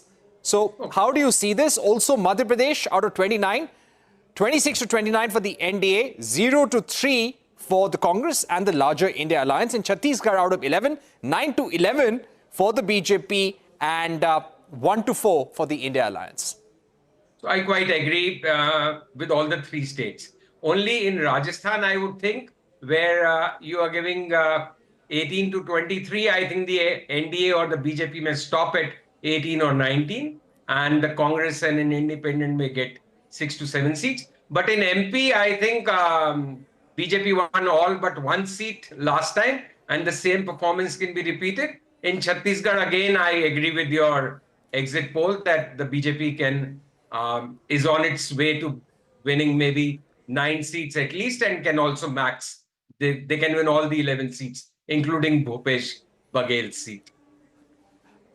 Right. Pankuri Pathak, yes, the India Alliance has expressed a lot of confidence today. They've gone out and said that we'll win 295 plus. Where are you getting that confidence from right now? Yes, the India Alliance is doing better in South Zone, in South India. But the NDA is making gains, and they're continuing their winning streak in states like Maharashtra and some of the Hindi heartland states. So overall, their tally, as per these projections, could increase. So how would you respond?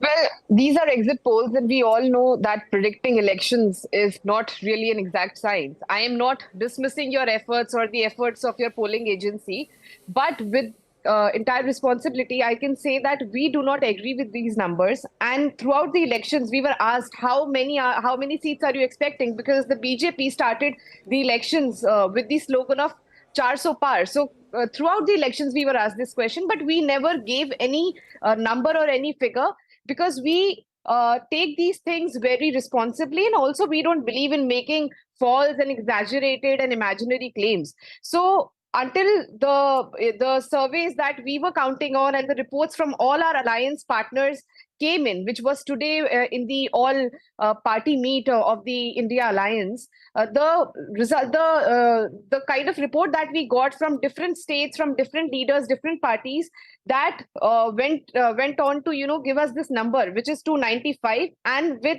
complete responsibility we came forward and we presented it before the media, and we are very confident. You asked what is the reason of this confidence. The reason is the kind of sentiment that we have witnessed throughout this election, the kind of enthusiasm that we have seen for change.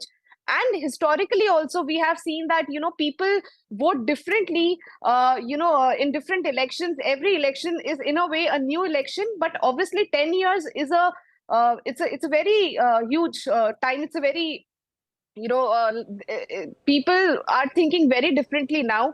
And because the Modi government had a complete majority for the past 10 years, and they had ample opportunity to deliver on the promises that they made, but the people have been very disappointed, which is something that we could feel on the ground. And also the claims by some people in the BJP that they want to change the constitution and they might do away with a lot of things that a lot of guarantees that we have in our constitution. I think that really made a huge difference, with a lot of people becoming very cautious against giving BJP another term. And that, I think, really worked against them. I think they're loud mouthing, they're continuously repeating that give us 400 and we'll change the constitution. That has really worked against them, and it has worked in our favor. Apart from that, the issue of unemployment has been a major issue, even in the Hindi heartland. I understand that exit polls would like to show that we are doing poorly in the Hindi speaking states, but I come from one such state, and I can from my own experience also, I can say that unemployment has been a big issue, and it might turn out to be the biggest issue in the Hindi heartland, where people are very disappointed due to the lack of jobs, due to paper leaks, due to the rising rate of graduate unemployment. And a lot of people genuinely feel that in a India Alliance-led government, where Rahul Gandhi ji has come up with the 5 guarantees and the different guarantees for providing jobs to the young people, this would give them a better chance at a future and at getting a livelihood. So that has totally resonated with the young people of the country, and I think this is another point that will I have to get a word in from the BJP spokesperson who's joining us, Neeti Jain. Neeti Jain, I'm sure the BJP would be happy with these numbers that we are projecting so far, but the opposition is not impressed. They are saying that you started off with the 400 plus slogan, that somehow became 350, then 310, now sometime over 300. Some leaders are talking about 272, we'll definitely win. There is no going away from that. So what the opposition is saying, that phase after phase, the confidence of the BJP has gone down, and this was a challenging election. There was no wave. There was no one single issue. It's difficult to predict the mind of the Indian voter right now. So how would you react to what some experts have said and the opposition have said through the day? I don't know who you are listening to and who has gone down to 272. We started this campaign with a 400 plus. We are still expecting that. And that 400 plus was not in vanity. It was based on the work that has been done by the Prime Minister, by the government, and not just in India. The way Modi ji has put India on a world map, it was based on all of that work that we expected, and we went to the people that if you give us 400, there is more work that we need to do. Again, Pankhudi ji apparently said कि हमें 402 हम constitution बदल देंगे. Ma'am, we already had a majority. If that is what we wanted to do, we could have done that earlier as well. So getting a 400 number was not a prerequisite to do what you were hoping that we would be doing. So that is definitely not the case. 400 is simply the faith and the trust that people would portray in Modi ji's government, and that is what we're still hoping for. Congress, on the other hand, started this campaign by boycotting certain journalists, and today they're boycotting the exit poll. So I think that is where they stand. The second thing being, you never came out with the number. The opposition never came out with the number because one, that India alliance, the so-called alliance, was never a fit within each other. So I think to sit in one place and even come out with a common minimum program was a task for you. So to come out with a number was going to be a bigger task. You're completely right that the entire social media and the likes and the views that you've gotten, you're right. You fought this election on social media, and I think if you want to take oath on social media, you should just go ahead and do that.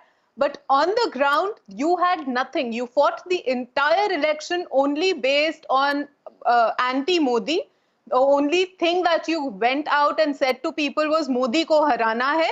And that is something that people did not buy because you had no solutions to anything and you did not give out any vision to the country at all. And if tomorrow you'll come out and say that it was the fault of the EVMs or whatever else, I think that is where you need to understand. And again, if you are living in denial, it is not Neeti, the BJP's job to wake you up all right. from that.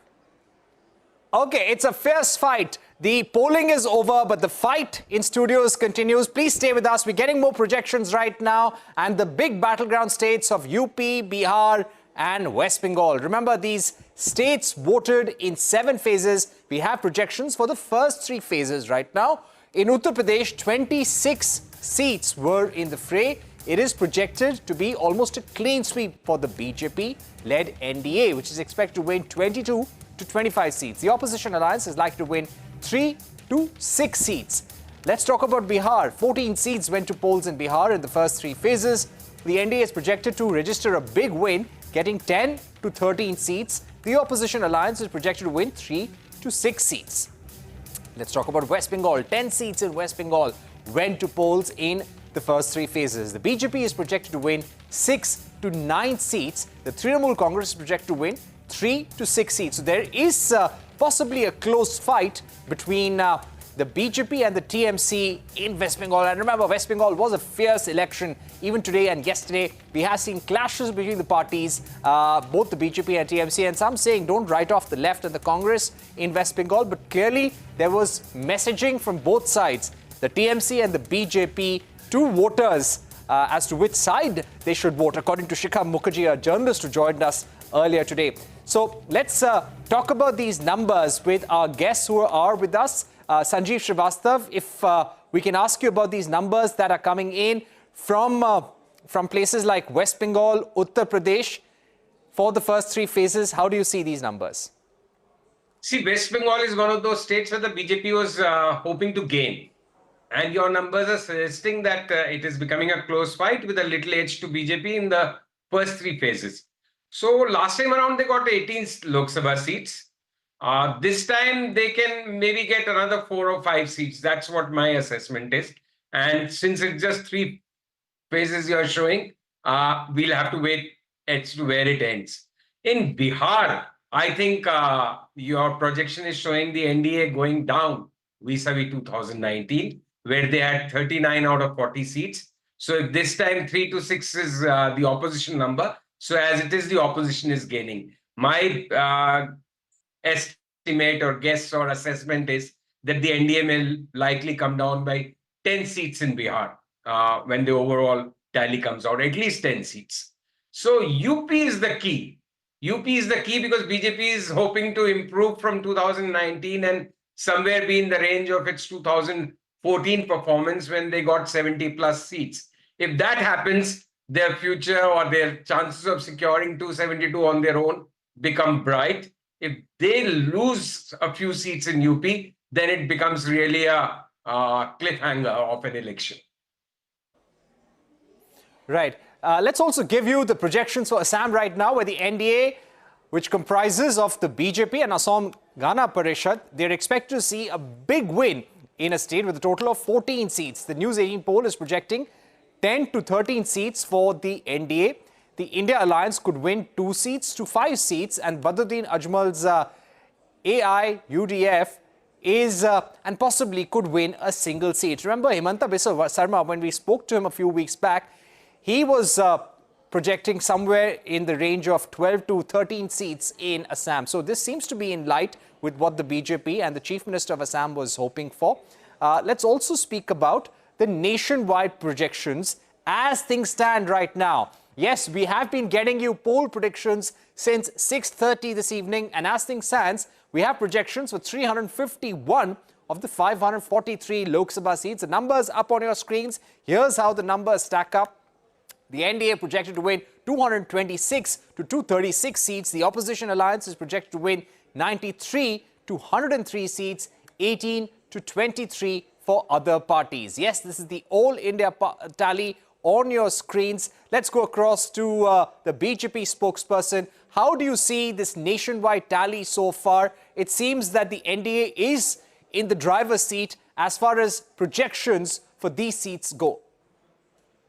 I think that was never the point. I think we were already very confident that the election was going in our favor, but the seats in some states that you've just spoken about, I think I am more hopeful. Or the party is looking at a better number, but with all respect to your exit poll, the numbers are pretty good. And I've been on other channels also, and I think we're getting about 350 plus seats in every exit poll that has come out. So yeah, I think we are still hoping that the numbers would be better on 4th of June. We're looking at better numbers, but...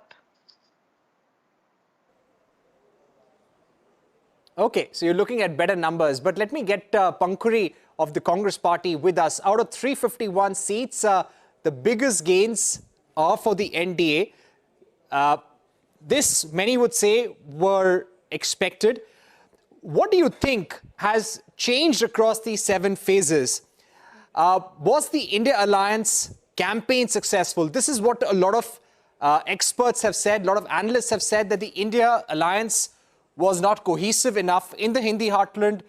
Issues such as the Ram Temple formation were important. The Prime Minister's personality remains a factor on the ground.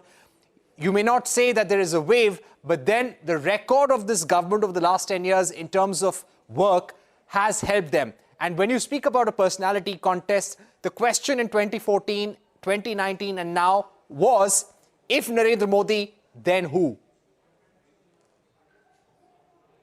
Well, first of all, I think we can go on discussing these numbers as much as we want, but then in the end, the real numbers that matter are the numbers that will come out on the 4th. When it comes to the kind of campaigns that were led by, which were put forward by both the parties, by both the alliances, I think this is the first time when the BJP looked so defeated and so disheartened, the way that in which in every different phase they had to change the narrative. They started with Congress is going to steal your Mangal Sutra, then steal your buffaloes, then, steal something else, and then, the kind of narrative which was very irrelevant to the people. And there was this general sentiment on the ground that the Prime Minister is looking very nervous. When you talk about a personality contest, obviously the Prime Minister has been very popular in the country. There is no denying that.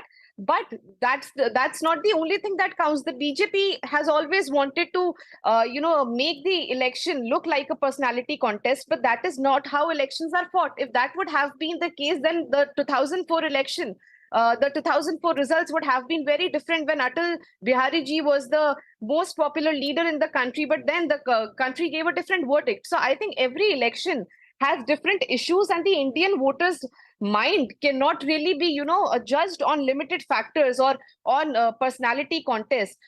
Even if we talk about personality, I think the way Rahul Gandhi ji has connected with the masses during the Bharat Jodo Yatra, and the way he has given a constructive program on how people are going to get employment, on how the economy is going to improve, on what kind of, the schemes the government is going to bring across, how women representation is going to increase in the private sector, in governmental institutions. So all of that has really had an impact with voters, with more and more young people getting impressed by those ideas. And the BJP has, in earlier elections, what would the BJP talk about? In the initial phases, Prime Minister would talk about 100 smart cities, about giving 2 crore employments, about all kind of, things that really appeal to the people. But this time, he was very defeatist in his entire approach. He was very negative. He was just trying to scare people by saying, if the BJP, if the Congress comes to power, they will take away this, they will impose this law, they will will take away your property, they will bring in this law to take away your property, all those kind of things. So I think the people understood that Prime Minister Modi has nothing new to offer to the country, as well as he is not able to defend his own programs, his own policies. He is not able to put in front of people what his government has done. Okay, and Sanjeev he does not have Srivastava. the answer to the biggest problem of the country, which Okay. right now is price rise and The BJP unemployment. spokesperson wants to respond to you. Neeti, please go ahead. Yeah, it is absolutely hilarious that the Congress spokesperson, considering the numbers that you are showing, and they still say the Prime Minister was defeatist, the Prime Minister was nervous. Agar nervous hoke, these are the kind of numbers he can pull. So I think you should just be thankful that he was nervous, because otherwise to aap log kahin dikhai nahi dete. The other point being the Prime Minister has spoken about his work. The Prime Minister is the one leader who is talking about the decades to come, and he is planning for the same.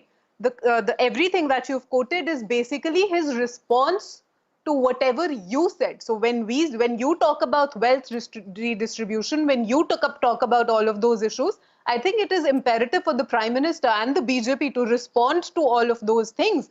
And if you think he was defeatist because he was responding to you, I think it was the opposition that has no agenda at all. And like I've said, that they fought an entire election on an anti-BJP plank. Okay, let me also get in Sanjeev Srivastava. You know, it's an interesting point that you raised that, Neeti, because you're saying that the Prime Minister had to respond to the opposition, but many also said that the BJP was defensive, at least in the initial phases. Sanjeev Srivastava, I'll again recap the nationwide picture for our viewers. Of course, our panelists are listening to it. 351 seats projected so far. Ladies and gentlemen, NDA 226 to 236, India Alliance 93 to 103, numbers up on your screens, and other parties 18 to 23. Sanjeev Srivastava, we may agree or disagree with these numbers, but if the BJP manages to cross the finish line with the same numbers that it got in 2019, what will it mean about the mood of the voter and the factor that brought the NDA to power? The reason why I asked this, because there was no clear issue in this election. There were issues such as Muslim appeasement, Pakistan, jobs, yes, inflation, yes, Agniveer scheme, yes. But if you were to say one issue changed this election, clearly not. There were multiple issues, a khichdi, so to say, but nothing really came out as to what this election has been fought on. So, Parikshit, I think, see, very honestly, we can continue this discussion only if we take your numbers for granted. It's not done if I say I don't believe these numbers, because if I don't believe these numbers, then what do we talk about? If these numbers are correct, if the BJP crosses the majority and if they don't cross the majority. Yeah, if these numbers are correct, and like you said, what is the message coming out if the BJP ends up repeating its 2019 performance, which is getting more than 300 seats on its own? I think that would be a stupendous performance if that happens. Though personally, I don't think it will be happening. But if it happens like that, then what can be a more resounding verdict on Mr. Modi's leadership and BJP's track record? After 2 terms, seeking a 3rd term, that means no anti-incumbency. That means a thumping thumbs up for the BJP and NDA. So everybody will be, from the ruling side, they'll have no reasons to be feeling let down. They'll just celebrate. And the opposition will have to really go back to drawing boards, which they have done the last 2 times also.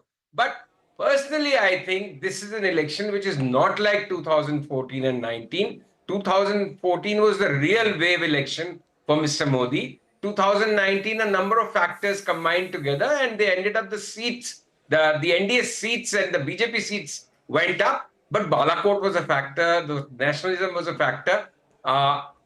This time when you travel around, one doesn't see a wave, either for or against. There is a certain amount of indifference. And in a lot of states, local issues are dominating, which is making it a sthaniya narrative, a local narrative, which is putting the BJP into some fair degree of inconvenience. So how the numbers pan out, we'll really know only on the June 4th. But like you said, If the BJP ends up 300 plus, then where's the debate and where's the conversation? What's the confusion? Then it's stupendous. That's brilliant performance by the BJP. Right. All right. We are Sanjeev Srivastav and Neeti and Pankuri. We are now getting more projections and we want to discuss this with you. Let's bring up those numbers for Delhi, which has a total of 7 seats. The BJP is projected to win 5 to 7 seats here. The opposition is projected to win 0 to 2 seats.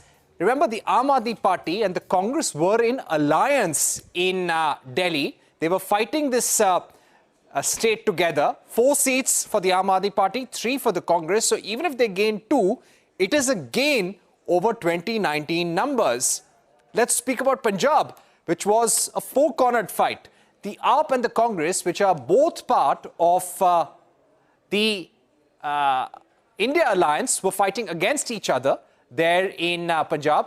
So you've got 2 to 4 for the NDA, 8 to 10 for the India alliance in Punjab, and 1 to other parties. So India alliance in the driver's seat in Punjab, and NDA hasn't been able to make a big dent. Remember, the main NDA partner was not with them this time around, and I'm talking about Shiromani Akali Dal. In Haryana, 10 seats in total. The NDA is projected to win 5 to 7 seats. Remember, last time they had won all 10. The India alliance is projected to win 3 to 5 seats. So both in Delhi and Haryana, they are making gains. So this is something that the opposition will take heart from. And remember, in Haryana, we just saw changes in the government. Manohar Lal Khattar stepped down. He fought from Karnal. Nayab Singh Saini took over as the chief minister. They also had issues with their alliance partners. So there have been problems in Haryana. In Delhi, 6 out of 7 MPs had been replaced by the BJP.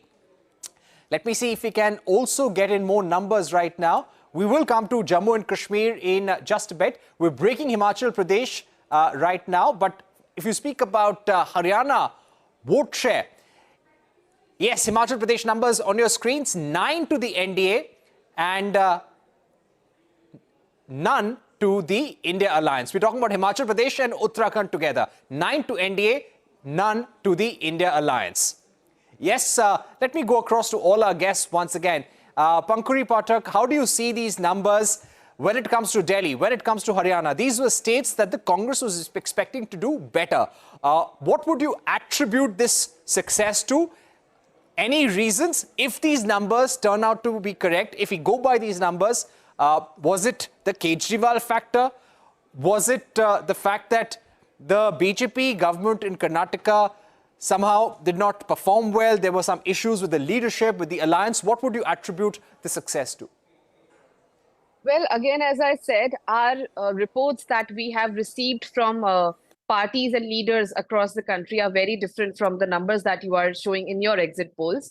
But I think in context of Delhi, I think the BJP itself knew that it's on a sticky wicket when it changed 6 of its 7 existing MPs. So they knew that they had a lot of, anti-incumbency, and the government and the people were not very happy with their MPs and with their performance. So they had to change their candidates. And then the kind of response that we saw in Delhi, and the fact that the BJP had to put the sitting CM in jail so that he cannot campaign, shows how scared it was in Delhi in the first place. And I think that really made a point, and that really affected the sentiment of Delhi Heights, because a very popularly elected chief minister was put in jail just right before the election. So people could understand that there's this fear that, he should not campaign. And because the India alliance is doing well, let's just push him aside. So I think the BJP itself,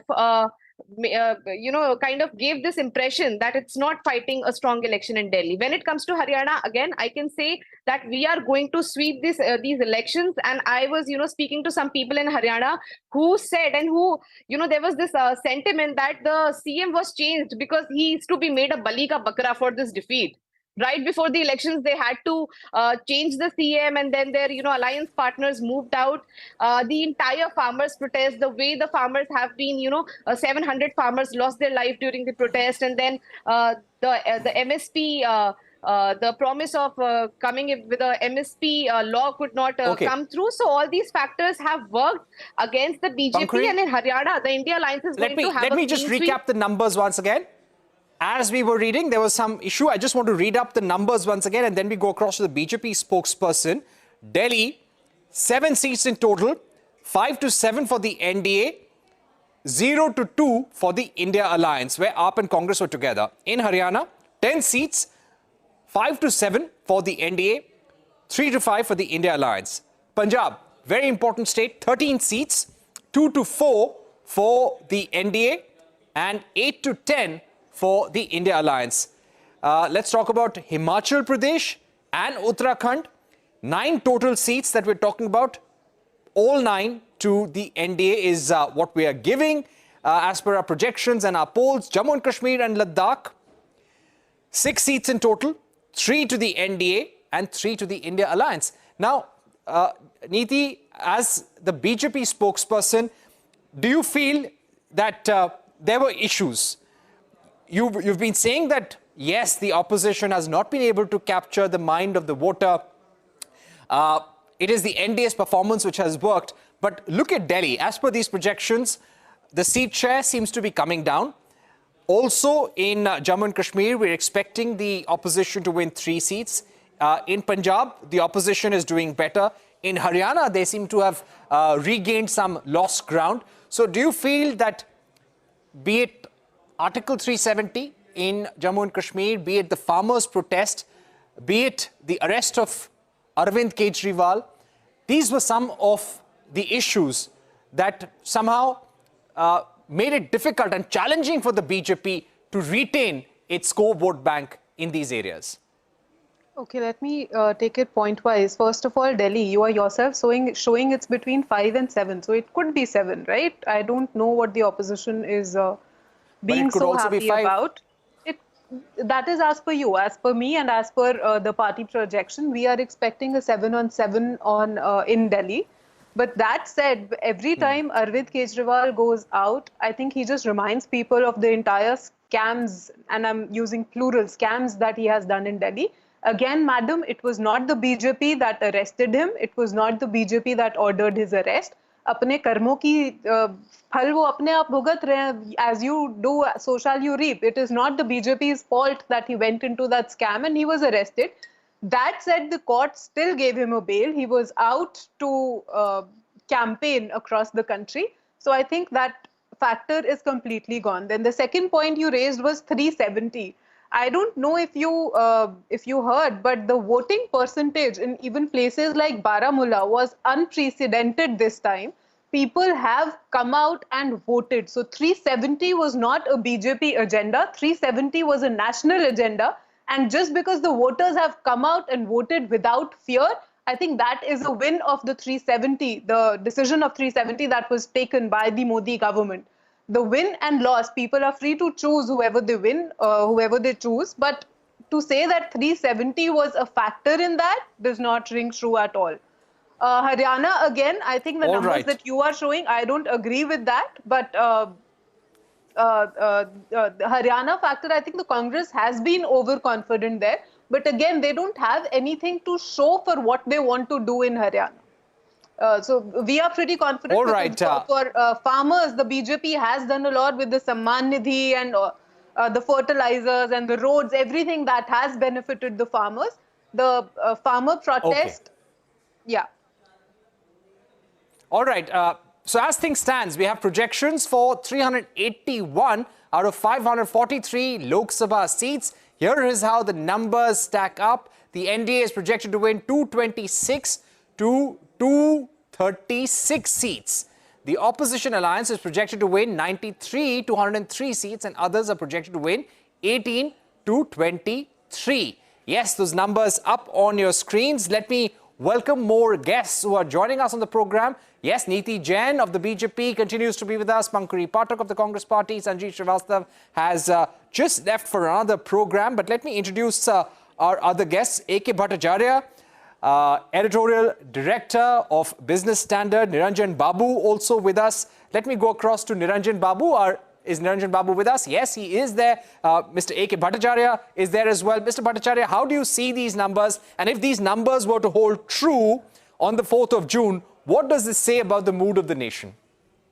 Well, if these numbers hold true, it will be a strong government, politically more stable government. It will probably cheer up the markets a little more, and it will probably make way for more purposive economic policy actions going forward. So I would say that exit polls do indicate the direction of the final results. So therefore, we can, at this point in time, assume that the new government that will be in place after 4th of June will probably have to take a difficult call on whether to go in for more fiscal consolidation, which has been the Prime Minister, Mr. Modi's favorite calling, or will go in for more spending to revive consumption demand in the economy. Right. We've had strong GDP numbers come in yesterday. The opposition was questioning the government's performance when it came to job, inflation, also on different schemes on the ground on lifting the poor out of poverty. Does these numbers somehow seem encouraging? Is this a validation of the performance of the government, or you feel that many of the core issues have not been addressed? Well, as we all know, GDP is only one indicator of the state of any economy. And if GDP grows by 8.2%, as the National Statistical Office number did show for 2023-24, it is certainly one aspect of the economy. There are many other aspects of the economy that need tending to. There is question about jobs. There's a question about unequal growth. There's a question about how the states need to be roped in the overall march towards economic prosperity. So there are many other issues that are not captured by GDP. So while GDP is, as I said, one indicator, and that should cheer the market as well as the political party in power, but there are many other issues. Like agriculture is not doing well, manufacturing has done well, consumption demand is not doing well, even though investment is being propped up by government expenditure. So there are many challenges that come up. GDP is only one number that doesn't tell you the entire story of the Indian economy. You know, Mr. Bhattacharya, now compared to previous elections, issues like unemployment, jobs, poverty were there earlier as well. When you had strong governments and issues like these on the ground, have people always voted because of these issues or on personalities? Do you think people will differentiate what they need in terms of their daily livelihoods from who they want at a national level? Well, it's a very interesting question that you have raised. I think personalities do matter. I'm reminded of Mrs. Indira Gandhi's personality. And certainly, Mr. Modi has a personal appeal to a large number of voters. So these personalities do matter. But at the same time, you have to recognize that the kind of welfareist policies that the Modi government has unveiled and implemented with great effect and great assistance from technology, the digital public infrastructure, transfer of benefits directly to a bank account, these have certainly helped the image and the personality of the Prime Minister. So both the factors are important. Now, unemployment and poverty is not that big an issue right now because after all, the multidimensional poverty index does show that India's poverty levels have actually come down. But unemployment is certainly an issue. The medium and the small enterprises section, their employment is an issue. So it is not that there are no issues, but there is the larger picture, the personality of the Prime Minister and the welfareist policies that have been implemented to great effect have actually helped to my mind, help people paper over some of the problems that were confronting them in terms of employment or inequality. Right. Stay with us. Niranjan Babu, let me get you in right now. And I just want to give our viewers a nationwide picture once again. It's important for us to keep saying this again and again, simply because those tuning in should have the nationwide picture that the Network 18 is projecting. Out of 381 seats that we projected so far, the projections say 238 to 248 for the NDA, 108 to 118 for the India Alliance, 19 to 24 for other parties. If you speak about Maharashtra, a complicated state there, 32 to 35 for the NDA, 15 to 18 for the India Alliance. This is what the News 18 exit poll is saying right now. In fact, we can give you a larger tally at this juncture. 396 in total on your screens, 250 to 260 for the NDA, 111 to 121 for the India Alliance, 19 to 24 for other parties. Those latest numbers on your screens. Niranjan Babu, let me come back to you. How do you see these numbers right now? Do you think there are certain factors which could possibly swing the election in the opposition's favor, or you feel that the result of the 2024 Lok Sabha election is not going to be very different from 2019?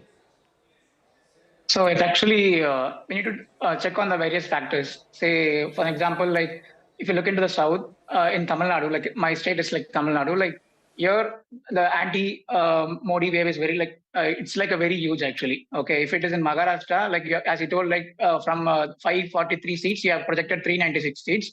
So actually, from my point of view, exit polls are not exact poll. Okay, so let me go into the picture. Like as of now, we have to wait and see till June 4th what is the exact result. But the prediction as of now, like you have come into the table, is like somewhat relatively that is going to happen. That's how it's actually showing.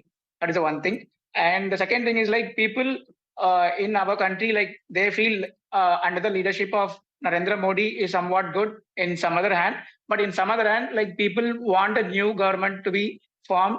That is like because like in South there is like in South Indians like Tamil Nadu, like there is a huge aid for the Modi and for the BJP. That's another reason. So that might be another reason. Like people are looking for India Alliance apart from NDA. We have to wait and see what is going to happen in the June 4th. That's what I just.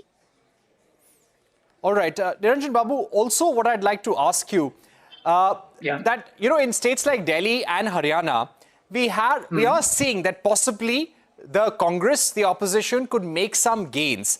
2 seats or 3 seats in Haryana also, they could make some gains.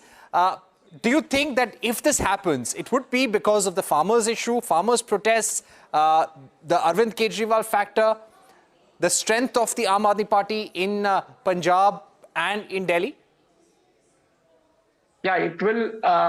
Actually, the main agenda is like people, like from the people perspective. So, okay, I'm not from any party's background. Okay, from the people perspective, people are thinking that like Prime Minister Narendra Modi is not visiting the people's. I mean, the basic concern of the problem of the voters. Like it can be an agriculture issue, anything. So that's the major issue that Congress took into it, and they did a campaign, and because of that.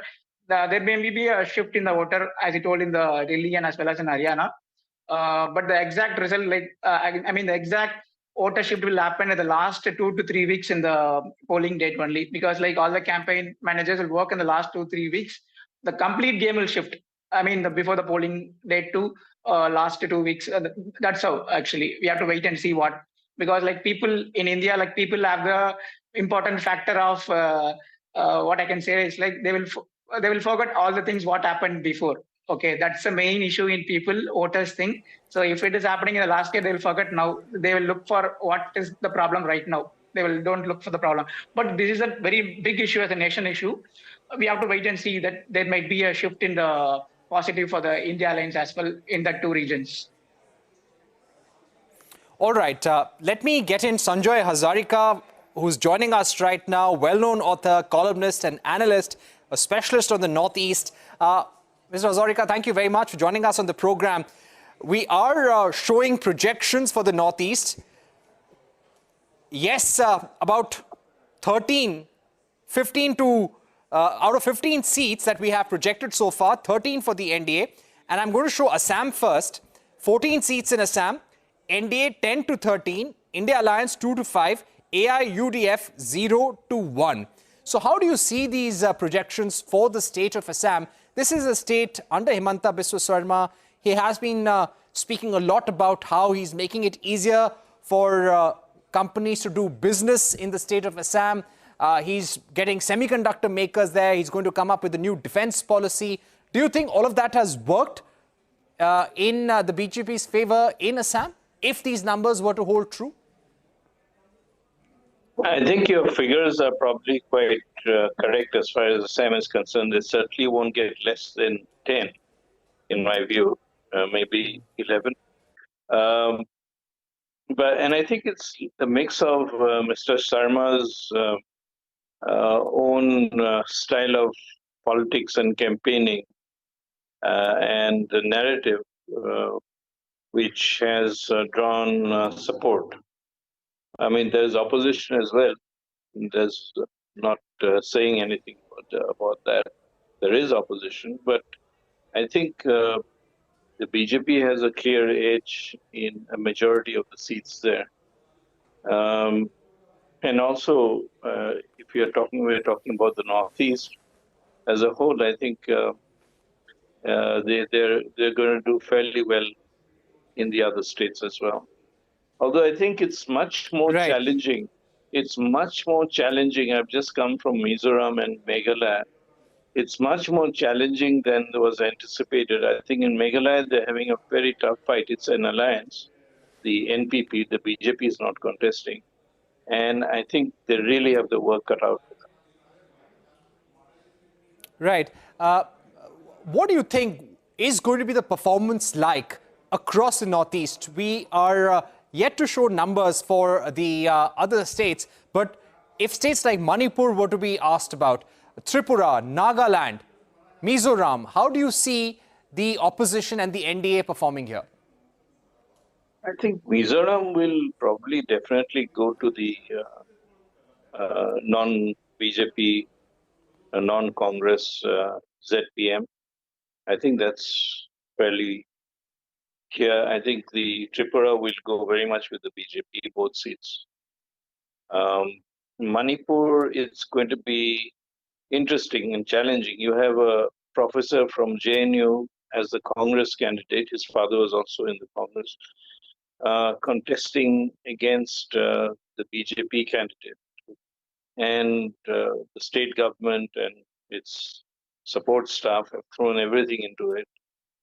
But there is, I think, a great deal of challenge to the BJP on that, because the opposition candidate is raising a lot of issues that people on the ground are feeling. Unhappiness about inflation, livelihoods, etc. I think it's fairly straightforward about Nagaland and Arunachal. But as far as Sikkim is concerned, I'd be very surprised if Mr. Chamling's party, which is now in the opposition, doesn't win in the MP seat, definitely, and probably there's an anti-incumbency sense there as well against the current regime. Right. Mr. Bhattacharya, if we were to ask you about the 7 phases, the Prime Minister has just tweeted to say that I want to thank voters, and I'm convinced that people have overwhelmingly voted in favor of the NDA. The India Alliance put up a strong show in that press conference earlier today, saying that we're going to win 295 plus. That is what Mallikarjun Kharge, the chairperson of the India Bloc, went on to say. How do you see the confidence of the opposition at this juncture? Well, I think, it is indeed a puzzle if you try to judge the opposition mood by these exit poll numbers. It's a fact that exit polls do indicate a broad trend, but they have often underestimated or overestimated the actual results by some margins. But broadly, if you look at whether it is the 2009 exit polls or the 2014 exit polls or even 2019 exit polls, these polls give you a broad sense of what may finally eventually happen, barring some state assembly election exit polls which have surprised you. I am a little surprised, and it makes me wonder that if there is something that is in the works or something that is not been captured by these exit poll surveys. The fact is that even if assuming that these exit poll survey results turn out to be broadly in the same direction, and you have a third term for the BJP running, you will still need the opposition bloc to get together and discuss what would be the strategy going forward. Because the performance, it seems to me, from these numbers is going to be little better than what it was in 2019. So you will not see an opposition that was quite rudderless in 2019. You will see a different kind of an opposition, which is a little more energetic and energized by these results, which are clearly showing that they may not have, if these results, these exit polls do turn out to be correct, they may not have overthrown the ruling party, but they have gained seats, they have done better. So it will be good for democracy also, because even in a democracy, you do need a strong opposition. You want a stable government, but at the same time, you need strong opposition for the democracy to bear the right results. Right. Let me just put one question. All right, I believe we've got more numbers coming in. The big numbers from Uttar Pradesh for all seats. The NDA, led by the BJP, expected to win 68 to 71 seats. The India Alliance expected to win 9 to 12. All right, let's speak about Bihar now. In Bihar, the NDA is projected to win 31 to 34 seats, and the India Alliance is projected to win 6 to 9 seats. Let's also speak about West Bengal. The NDA is projected to win 21 to 24 seats. The Trinamool Congress is expected to win 18 to 21 seats. Let's speak about Odisha as well. In Odisha, the NDA is projected to win 13 to 15 seats. The Biju Janata Dal is expected to win 6 to 8 seats. We are going to speak about more phases. And finally, in Jharkhand, the NDA is projected to win 9 to 12 seats. The India Alliance expected to win 2 to 5 seats. Yes, we will be getting you more analysis right now, but let me go across to the BJP spokesperson. And the question that I'd like to ask you, Niti, that in the first few phases when the voter turnout was low, and the reason why I ask you is because we are showing numbers for the first few phases, this was a concern for the BJP. Leaders like Tejasvi Surya had gone on to say that the opposition voters are coming out. The opposition is rallying its voters. Our voters also should come out in a big way. Somehow, do you feel that this is a concern within the BJP? That did the BJP voter actually come out in large numbers? Did the BJP RSS core vote bank come out in large numbers?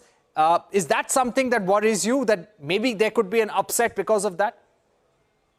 So Parikshit, I think I've always maintained that a low voter percentage is bad for the democracy as a country, and on the whole, I think people need to come out and vote. But we've always maintained that it was the opposition voter base which was completely hopeless, that they did not want to come out because they had no hope of opposition winning. So I think it was their base that did not want to come out. Our party has always operated on the ground. We have that connect with the people. The door-to-door campaigns that happen. So I believe our voters have come out, and it is the opposition that needs to worry about it. Right. Pankuri, any comments, any reply to the BJP spokesperson as we see these numbers? As Mr. Bhattacharya also pointed out, even if the opposition doesn't win this time, there are clearly gains. There are gains in the South Zone. There are gains in states like Delhi, Haryana. If that happens, if you have a more cohesive, if you do better than last time as an opposition, Do you think that is still good for a more cohesive opposition? It'll be good how things work in Parliament as well? Well, I'll again repeat that the result on 4th is going to be very different from the numbers that you are showing here. And it's really not any polling agency's fault. The fact is that when there is a party that has gained such a huge majority in 2 elections, it's really difficult to predict that the election has gone a completely different way.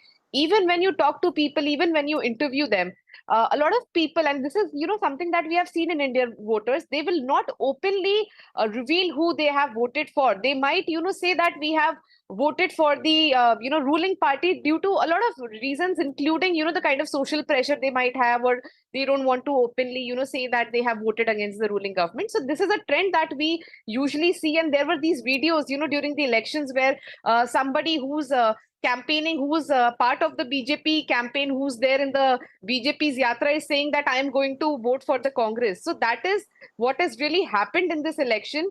People have been very silent. A lot of people notice that this has been a very silent election. I think one of the reasons that it has been silent is because the BJP voter is very loud. They are very enthusiastic. They like to really talk about their party and about Prime Minister Modi. But this time they were very disappointed. They were very quiet. I noticed it around me. People who have been ardent Modi fans, they seemed very, they seem to be feeling very low during this election. And the voter, the kind of turnout that we saw declining, that was, I think, one of the biggest reason was that this demotivated BJP voter, which was very pumped up during 2014, which was very pumped up during 2019, and which really believed that Modi ji is going to change the picture of the Indian economy and the country, and which has been largely disappointed because there has been no improvement in their own lifestyle. So they did not come out to vote for the BJP this time, like the way they did in the last 2 elections. And apart from that, I think this election has been very different from 2014 and 19 in terms that, earlier there was this entire PR wave around Modi ji, that he's this like a superhuman kind of a person who's just going to do something drastic and the country is going to change for the better and all of that. But then people really did buy into that. But this is the first time when people were talking about their real issues and they voted on their real issues, and that is why the voter was silent. All right, I just want to show some information. Speak to our viewers about some information that is coming from the Press Trust of India. They are saying several exit polls across channels are predicting big win for the BJP-led NDA in the Lok Sabha elections. But let me go across to Mr. Bhattacharya at this point. Mr. Bhattacharya, the question that I wanted to understand, and we heard some analysts, some senior journalist colleagues of yours like Neerja Chaudhary earlier over the last few days, that the voter, it's very difficult to sometimes understand the mind of the Indian voter. Now, in an election like this one, where you cannot say whether there was a particular issue which was decisive, like in 2019, national security was a big issue because of Pulwama. This time, there was no issue which united the voters, so to say. In every state, there were their own issues. Sometimes phase-wise issues cropped up. Do you think probably in this election, the mind of the voter is even more difficult to decipher? Well, I think in all elections, it's very difficult to decipher the mind of the voters, and particularly the Indian voters. And the Indian voters have shown that they are far more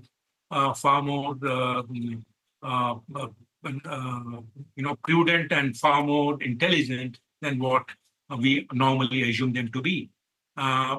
So while it is difficult to capture the true extent of how they have voted through an exit poll survey, you can get a broad trend.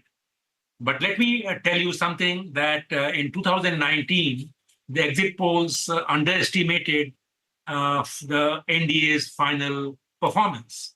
And something similar happened in 2014. But in 2009, when the exit polls happened, it was UPA's performance that was underestimated by the exit polls. So there is something to be said about the manner in which the BJP voters behave at the time of the exit polls surveys, and the way the opposition of the Congress or the India Alliance voters behave. So it could be a function of that. But as I said, that the Indian voters are inscrutable lot. You have to wait till 4th of June, as my colleague here, Pankuri, said, that to see that what exactly actually voters have done as far as the mandate is concerned. Right. We'd really like to thank veterans like you and Sanjay Hazarika for joining us today. Mr. Bhattacharya, Mr. Hazarika, thank you very much, Niranjan, for those sharp views. And to both our panelists from our political parties, the BJP and the Congress, many thanks for joining us. And we wish you the very best for the 4th of June. A strong fight by both the NDA and the opposition. Let's see what happens on the 4th of June. These are exit polls. The real numbers from the morning of 4th of June. We're taking a break, but as we go into this break, take a look at what Shivraj Singh Chauhan, the former Madhya Pradesh Chief Minister, had to say. He was speaking to our News 18 colleague Manoj Sharma in Bhopal. He was reacting to our exit poll. Take a look as we will be back with the big All India projection. 7 चरण चुनाव के हो गए, exit poll सामने आ रहे हैं, नतीजे exit poll के जो भी आंकड़े हैं वो सामने हैं। सबसे बड़ा फैक्टर, सबसे बड़ी वजह इस चुनाव में पूर्व मुख्यमंत्री शिवराज सिंह चौहान की नजर में क्या है? श्री नरेंद्र मोदी जी को जनता फिर से भारत का प्रधानमंत्री बनाना चाहती, ताकि विकसित भारत के निर्माण का काम रुके ना। मतलब सिर्फ पीएम नरेंद्र मोदी ही एक फैक्टर है? जी हाँ। मतलब मोदी की गारंटी सर? मोदी की गारंटी पर ही गारंटी से लोगों ने विश्वास किया है। विपक्ष की तरफ से, खासतौर पे खरगे साहब की तरफ से एक आंकड़ा आया है 295 फॉर इंडिया अलायंस। उस आंकड़े की तो मैंने कहा कि दावे की कली खुल गई, पोल खुल गई, बची खुची 4 को निकल जाएगी। मन के बहलाने को गालिब ख्याल अच्छा है, कुछ भी आंकड़े देते रहें, लेकिन सच तो यही है। विदिशा तो वैसे भी मतलब आप पहले भी जीत चुके हैं कई मरतबा, और विदिशा फिर इस बार मतलब आपको यकीन होगा, उम्मीद होगी, विश्वास होगा कि आप जीतेंगे। तो दिल्ली में आपकी जिम्मेदारी क्या होगी? सांसद रहूंगा, वो पक्का है। बाकी पार्टी जो काम देती है कार्यकर्ता के नाते वो हम लोग करते हैं। लेकिन सर ऐसी बात आ रही थी कि आप जाएंगे तो एक महत्वपूर्ण जिम्मेदारी दिल्ली में मिलेगी। हर जिम्मेदारी महत्वपूर्ण है, सांसद भी कम महत्वपूर्ण जिम्मेदारी नहीं है।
Welcome to our special broadcast of the News 18 Exit Poll. Over the next few hours, we will bring you the findings of a News 18 Exit Poll conducted across the country.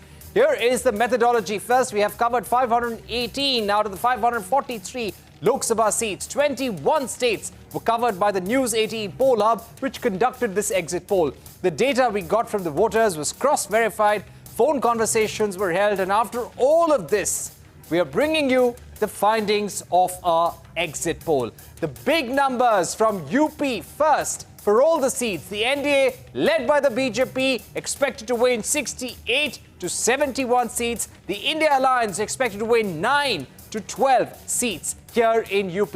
Now to the numbers from Maharashtra, where we have a total of 48 seats. The NDA Alliance projected to win 32 to 38 seats. The Opposition Alliance projected to win 15 to 18 seats in Maharashtra. Very crucial state in West Bengal. The NDA is projected to win 21 to 24 seats. The Trinamool Congress expected to win 18 to 21. So it could be a neck-to-neck fight for seats in the state of West Bengal. Now let's speak about Bihar. The NDA is projected to win 31 to 34 seats, and the India Alliance projected to win 6 to 9 seats in the state of Bihar.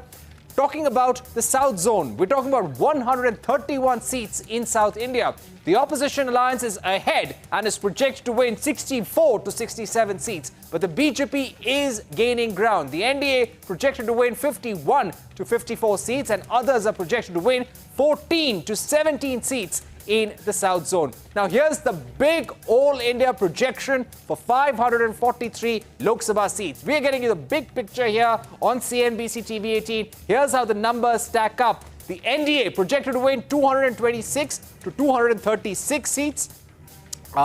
The Opposition Alliance is projected to win 93 to 103 seats, and others are projected to win 18 to 23 seats. Let me get you the latest numbers on our screens. 355 to 370 for the NDA, 125 to 140 for the India Alliance, 42 to 52 for others. So the NDA getting 355 to 370 seats all across the country. So the News 18 exit poll predicting a thumping win for the NDA. 355 to 370, 125 to 140 for the India Alliance. Let me go across to our guests right now. We've got Charu Pragya of the BJP, senior journalist Ninad Seth, and political analyst Niranjan Ramesh Babu, Sanjal Shastri, assistant professor of international studies at Flame University, also with us. So, Sadhvi, Charu Pragya, clearly a lot of people would say that you were speaking about 400 plus, but that's not what the NDA is getting. But 370, if this were to be true, 353 to 370 is a strong performance. What would you attribute the success to if these numbers were to hold true? A very good evening to you. Well, if you think that the projected numbers are not good enough, I would still say aim for the sky and aim for the stars, and that's what Bharatiya Janata Party has done. We did aim high, but that is because we were very confident with both our report card, our performance of the last 10 years, and the vision we have painted for the people of this country for years to come, rather decades to come, because we have a Prime Minister who's not talking in the sense of just the next government or the next next 5 years. He's talking about a vision for 2047. He's talking about making India a developed nation in the decades to come, and that's going to happen with everybody's contribution. I think, give or take, a few things are very clear. One, Modi ji is all set to create history. He is going to be the first prime minister in this country who's going to come back to power with a larger vote share than ever before. That's never happened before. And Modi 3.0 is going to be historical, even more so than this particular term. Another thing to see here is that it's a reward and a tick mark for all the good work that has happened on ground. It is the blessing of the people which is going to make Modi ji the prime minister again, because we've ensured the very basics that the people of this country have been lacking for decades, which should have been done long back. Why is it that nobody thought that every single person needs a home? Why is it that nobody thought about the health insurance and issued Ayushman cards earlier? Why is it that Jal Se Nal, having clean drinking water, was not a priority before? Why is it that the number of AIMS was not increased or more medical colleges were not made? I think finally, we are on the fast track to development, and these election results are just going to put a stamp of approval on that. Just today, we've also come to know that the GDP for our country is slated to be around 8.2% this particular year. So even that is against what all other predictions were being made by the opposition. So whichever way you want to look at it, I think this is the rise of India, and we're all immensely grateful that we can play a small part in it. I'm very grateful to every single Karyakarta, every single voter who's made this entire democratic process a success. Okay, let me also now get in our other panelists with us. Ninad, how do you see these numbers coming in? What do you think will be some of the factors that would be deciding this election? Do you think it's again boiling down to a personality contest? If not Narendra Modi, then who? Well, there are four things here. I had the privilege to be on your channel, and I had, it's a I told you so moment for me as far as the exit polls, if they hold. There are four things here. The first thing is that in the parliamentary election system, we have a presidential contest. And when that happens, you have to have a face which the opposition did not have. The second is that there are two engines which fired majorly, as we will go into the details of the numbers when the results come out, we will probably discover. The first is that, the women voter, I think, have steamrolled the opposition. The women voter are not comfortable with the opposition. They have voted here. And the second factor, the second engine, are those who have got direct transfers and the social security beneficiaries who have cut across caste, have cut. You see, there is a substructure and a superstructure. Now, the substructure conventionally has been caste, region, performance, etc. But the superstructure is Modi's guarantee, and the substructure within that presidential system has been,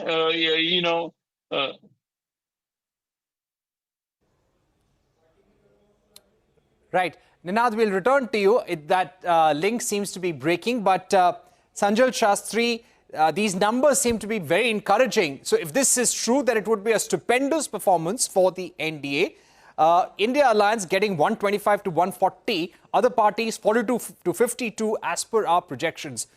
But today we saw a very interesting show of strength by the India Alliance. All opposition leaders, barring Mamata Banerjee, were in town. They had a long meeting. After that, you had Mallikarjun Kharge coming out and saying, we will win 295 plus. Yes, Hardeep Puri right now is saying, Mungeri Lal ke sunehre sapne, Congress is hopeful of getting 300 seats when they are fighting 328. Even if their strike rate is 80%, then also they won't get 300 seats. But where do you think the Congress and the India Alliance is getting its confidence from? Parikshit, if these numbers hold, I really don't know from where, getting 300 out of a total seats for the Congress when they contested 328, it's a bit of a far-fetched, prediction. But by and large, I think if the exit poll numbers hold, then I think there are some serious implications for the India Alliance. I do not think these numbers actually reflect the kind of, the show of strength that the alliance is showing today. And 295 seats is, given the trends that we are seeing in the exit polls, is going to be a bit of a far-fetched stretch. I think quite clearly there were two things that were hampering the alliance right from the beginning. And one is that, an alliance makes sense on, on paper, on arithmetic, it may make sense, but then for an alliance to work in Indian politics, you need chemistry. You need really to have the local level cadres, the karyakartas, the voters on the ground to actually be on board. Now, that is where the chemistry aspect comes in. And I think that's where the India alliance has sort of, ignored the aspect of chemistry, that while an alliance may make sense in terms of arithmetic, on ground, the exit polls data show that the chemistry worked very differently. Second is, I think, the lack of a vision, that when you're facing an opponent like the BJP, which has a clear vision and ideological routing, what is the alternative ideological routing? What is the alternate vision that the India alliance is sort of presenting to the voter? And I think having just a one single point agenda of having Modi out, I don't think that's going to work. And I think the exit poll numbers clearly show. So I think post June 4th, if these numbers hold, then I think there's some serious introspection needs to be done amongst the India alliance partners to really formulate the strategy for, if you're looking at 2029 as the horizon. All right.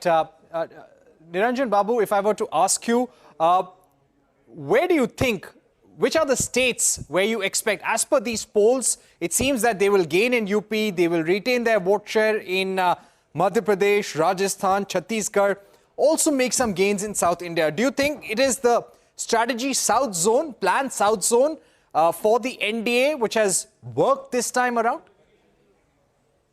Actually, for NDA, it's like they plan to win a complete in South Zone, but it's South in the sense like Tamil Nadu and Kerala and Andhra Pradesh, except Karnataka. I can say like most of the states are anti-BJP. So that's one reason.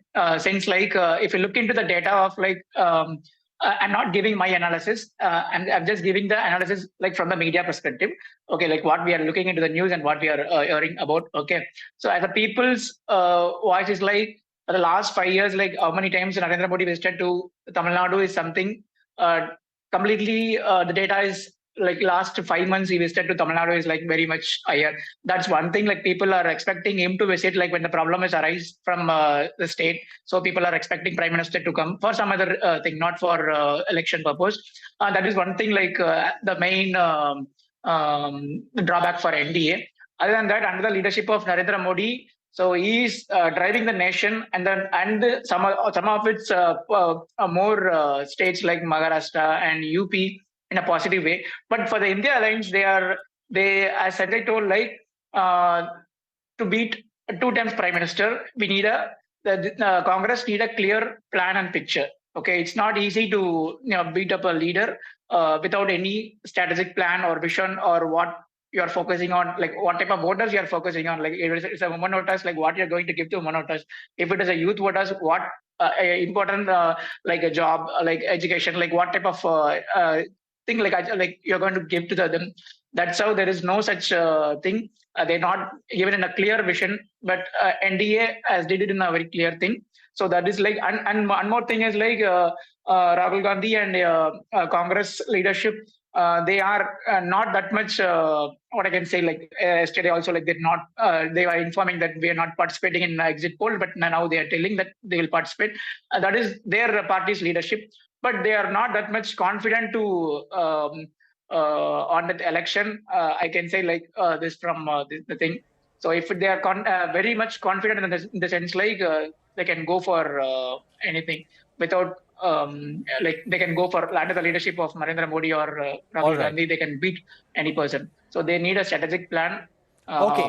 Without simply a number, cannot able to beat BJP. Charu, you wanted to come in 355 to 370 for the NDA, 125 to 140 for the India Alliance, 42 to 52 for others. This is the nationwide projections. As per this projection, it seems that the NDA is making gains in states like West Bengal as well, and making gains in Kerala and Tamil Nadu, where it has not won traditionally. the biggest gain in South India coming from places like Telangana and Andhra Pradesh, which is really adding to their tally. Let me ask you, Charu, do you feel that if you were to win, it would be the strategy in UP, West Bengal and the South Zone which has actually paid off? And to be specific, Telangana and Karnataka and Andhra Pradesh. Parikshit, we've worked very hard on the ground, and even in the Telangana state elections, we saw our vote share getting doubled. And this has happened only because of consistent work on ground and understanding what the people need, making sure that pilferages stop, making sure that every single policy reaches every last home in this country. On a lighter note, what I wanted to say was that the exit polls speak in glowing terms for the NDA, but all we needed to do today was to look at the video which came out from the Indy non-alliance meeting. Look at the expressions of all those leaders. They don't look like they're expecting even the kind of numbers you're projecting here. That is a fact. Also, their whole stance of not participating in debates and then changing their mind about it, even at this last minute, shows to the people of the country that they are not sure what they want. They are a motley group of leaders who couldn't even come up with a combined manifesto. And I think that is something that I had been looking out for all the way from the day when they had announced the I.N.D.I.A, the name. They said we're going to come up with a combined manifesto. They couldn't manage to do that in all these months. Literally, they had a whole year to themselves and they couldn't even give a combined manifesto. In fact, many of the points in their respective manifestos are at loggerheads with each other.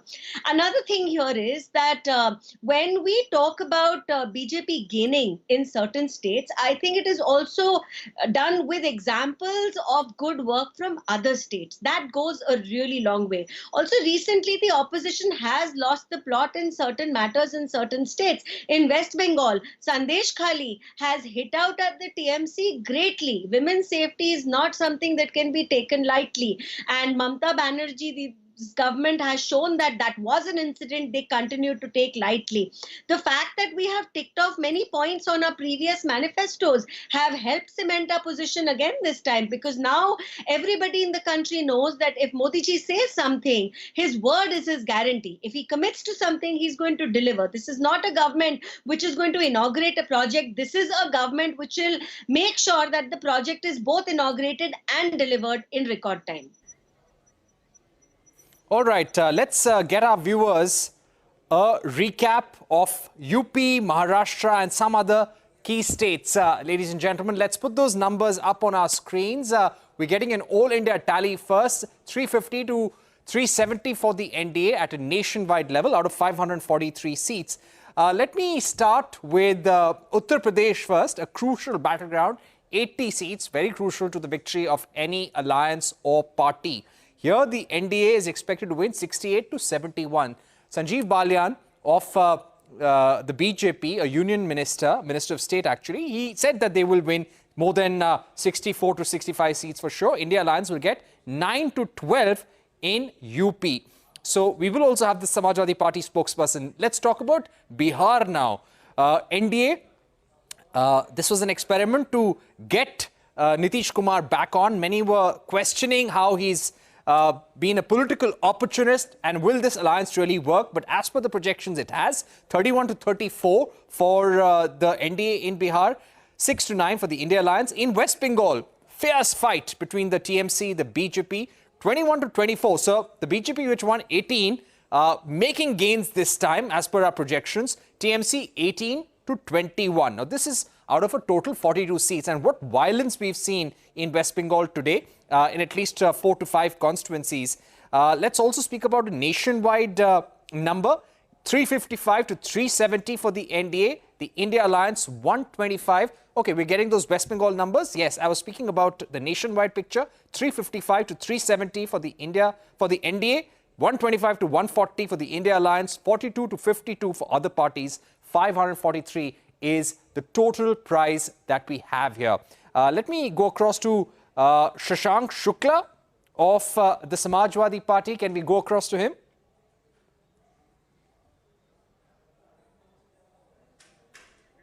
All right, Shashank Shukla, thank you very much for joining us.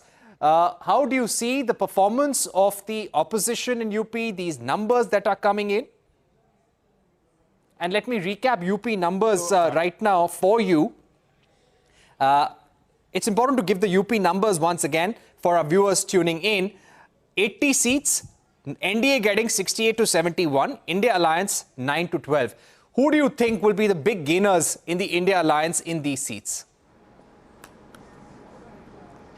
So, with all due respect, I would like to. I was in another channel and like CNBC, the Hindi version of your channel, and the thing that I pointed out that this survey is based on a sample size of just 90,000 voters, 90,000, right, which is 0.00018%, right, which is hardly, and I put emphasis on that, representative of any statistically significant survey. And since I am a student of statistics, I summarily would like to reject these numbers because one of the things that, apart from sampling bias, that is evidently there in this particular poll, because when I questioned on the methodology, they were short of answers, right? So my submission is that this election has been fought by the public.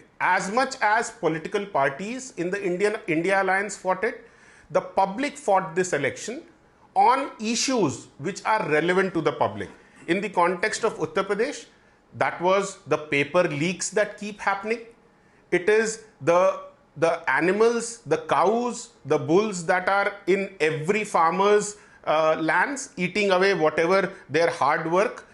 Then there is inflation. Every woman, every household is affected by it.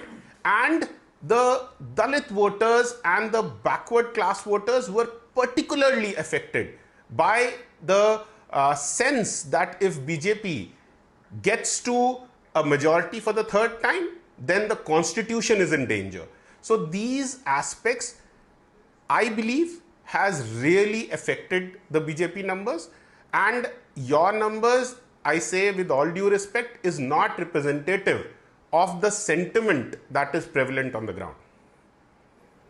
Okay, so if these projections are not correct, how many seats do you expect, Dr. Shukla, in Uttar Pradesh for the opposition? So I am estimating, and this is based on we in the party, we had our own methodology, which we kind of carried out our own surveys. We spoke to our political workers. We are expecting between, I would say, easily 50 plus seats. And as our leader, Akhilesh ji said, our national president, that even Kyoto, which is an acronym for Varanasi, is in danger. So I think 50 plus can extend. He wants to respond to you. Whatever number, including Kyoto. She's vigorously saying no. Charu?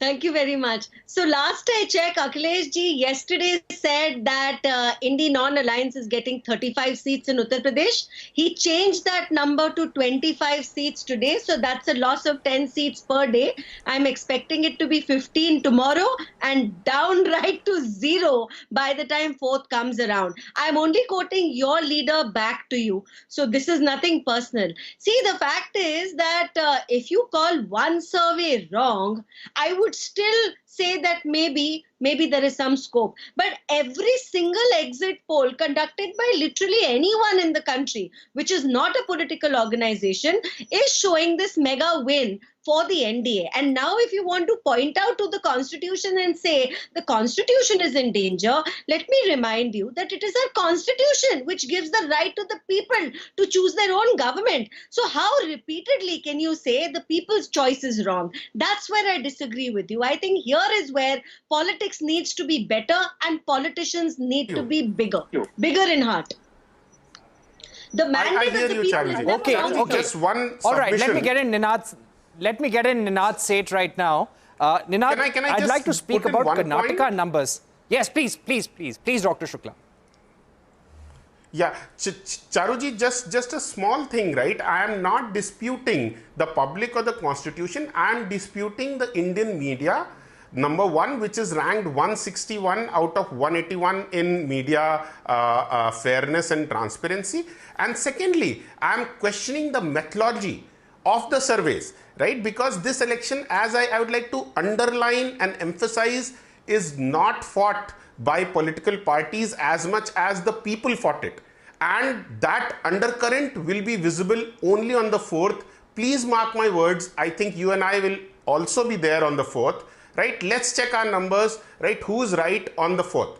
Please mark my number, right? 50 plus going up to Kyoto. Okay. All right. So very confident Samajwadi Party. But Ninad, speaking about Karnataka, and if we can pull the Karnataka numbers on our screen just for a moment.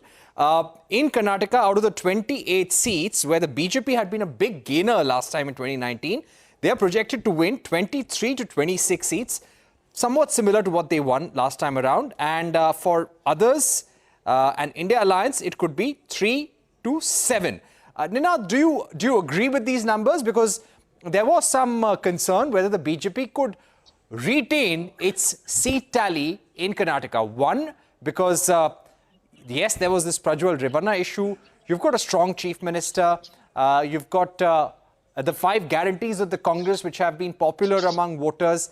Yes, the choice of candidates was a bit of an issue in the Congress. But do you feel that the Congress tally here could be higher? And this is one state where the numbers could be different? There is always a possibility in an exit poll, but I don't think that may happen. I'll tell you why. In Karnataka, there is, actually it's nationwide. You know, this election was fought by an electorate which is an expectant electorate. Bear in mind, this is the 3rd consecutive single party majority coming. Now, if that just happens, coming to you. Thank you so much for waiting patiently. I'll just come with you. Yes, continue, Ninad, say it. As your channel had itself said that this has been a quiet election. It was very quiet also in Karnataka before the Prajwal thing happened. His surrender, I think, has made a difference. But there are 3 things which are from Karnataka but nationwide. After 2 consecutive elections, if there is a quiet election, if there is not much noise, if there is a lower turnout, and that's lower turnout where a huge halabula was made of the lower turnout, it appears that it hurt the opposition. That the opposition cadre decided that they had just no hope of winning because everything was going all right. So, to me, the really important fact, and for a business channel, interesting fact, is that after 2 elections in an expectant electorate, it goes quiet. So the quietness, I think, registered, that the business as usual was pleasing them, that things were reaching them. And I think the big mandate also gives you a big runway going forward for reforms. So bear in mind that this is an endorsement of 2 consecutive terms. This is also an endorsement, this is also a rejection of one big mistake, in my opinion, which the opposition made, making Modi once again front and center. And Modi says, okay, here I am, deal with it. And I think that the opposition's third biggest mistake was scaremongering. Constitution is in trouble if I am losing. Scaremongering, was a huge problem, and scaremongering has been rejected by the voters. Lastly, I would say that everybody had said that Ram Mandir has run its course. It has not run its course. India is comfortable in its Hindu skin, and that is one message which is coming through loud and clear from the exit poll. Right. Let me also get in Sanjay Shastri at this point. Sanjay Shastri, how do you see the numbers in West Bengal? Do you think the BJP can actually improve on its 2019 performance? It had won 18 seats last time around. Do you think that number could go somewhere in the range of 22 or 23? Parikshit, it could well go up to 22, 23 because at one level there is also a lot of the whole controversies that took place in West Bengal. There was a certain element of anti-incumbency against the TMC, which the BJP could sort of get benefit of. And also remember that since the previous assembly elections and the previous Lok Sabha elections, the party has been working very carefully on the ground, which, away from a lot of the media attention or away from the public eyes, there's been some work on the ground. So you could see some of that, fruits of that bearing when you, look at the West Bengal numbers. Parikshit, if I may, can I also add a couple of points on Karnataka, which I think could be a bit useful or could be a bit important. Sure, please go ahead. Please go ahead, Sanjay. Yeah. So Karnataka, there's actually two important things that's coming out. One is if you historically look at how Karnataka has voted, it's voted very differently in a Lok Sabha election when compared to a Vidhan Sabha election. It's happened in 2013. It's happened where the Vidhan Sabha gave a resounding victory for the Congress, but then in the Lok Sabha 2014, a year later, the BJP, swept a large number of the seats. Now, the feeling on the ground in Karnataka was that we want Siddaramaiah for the Vidhan Sabha, but we want Modi for the Lok Sabha. The public had and the voter electorate had made that clear distinction that we want Siddaramaiah and the Congress in the Lok Sabha, Vidhan Sabha, we want the BJP in the Lok Sabha. So Karnataka has had that tradition of voting differently in the Vidhan Sabha and the Lok Sabha. So it's very difficult in Karnataka to use a Vidhan Sabha election trend to see what's going to happen in the Lok Sabha. Second is the alliance, the BJP alliance with the JDS, where the alliance on the ground seems to have helped the BJP actually consolidate a lot of the Vokkaliga votes. Now, this is something that the Congress was hoping through D.K. Shivkumar, that the Congress is able to, eat into a bit more of the Vokkaliga votes. But on the ground, if the survey seems to be true, then a lot of the Vokkaliga consolidation has actually happened with the BJP, behind the BJP-JDS alliance, which seems to be working in favor of the BJP. So these are two important points to keep in mind when looking at Karnataka. Right. No, very significant points. I'll request all our guests to stay with us. We are looking at a nationwide picture, 355 to 370 for the NDA, 23 out of 23 to 26 in Karnataka.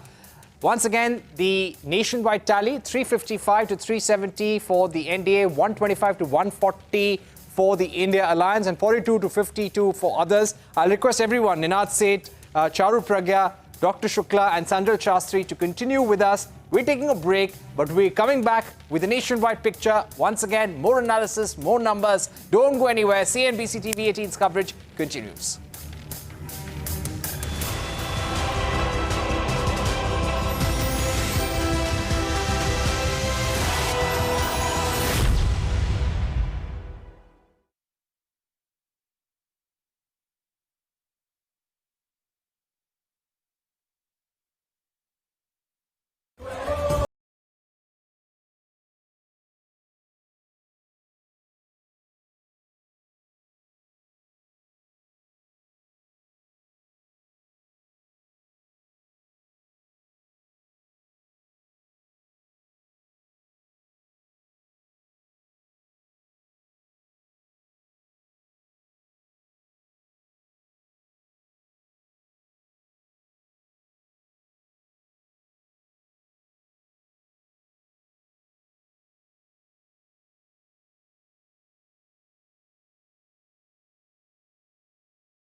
Welcome back. The big verdict from the News 18 exit poll is out. The BJP-led NDA expected to see a big thumping win in the Lok Sabha. Here is the verdict from other exit polls. News 18 exit poll, NDA 355 to 370, India Alliance 125 to 140, other parties 42 to 52. India TV CNX poll, NDA 371 to 401, India Bloc 109 to 139, others 28 to 38. Dainik Bhaskar, NDA 285 to 350, India Bloc 145 to 201, others 33 to 49. India News Dynamics, NDA 371, India Bloc 125, others 47. Jan Ki Baat, NDA 362 to 392, India Bloc 141 to 161, others 10 to 20. Republic Matrice poll, NDA 353 to 368, India Bloc 118 to 133, others 43 to 48. Republic P Mark poll, NDA 359, India Bloc 154, others 30.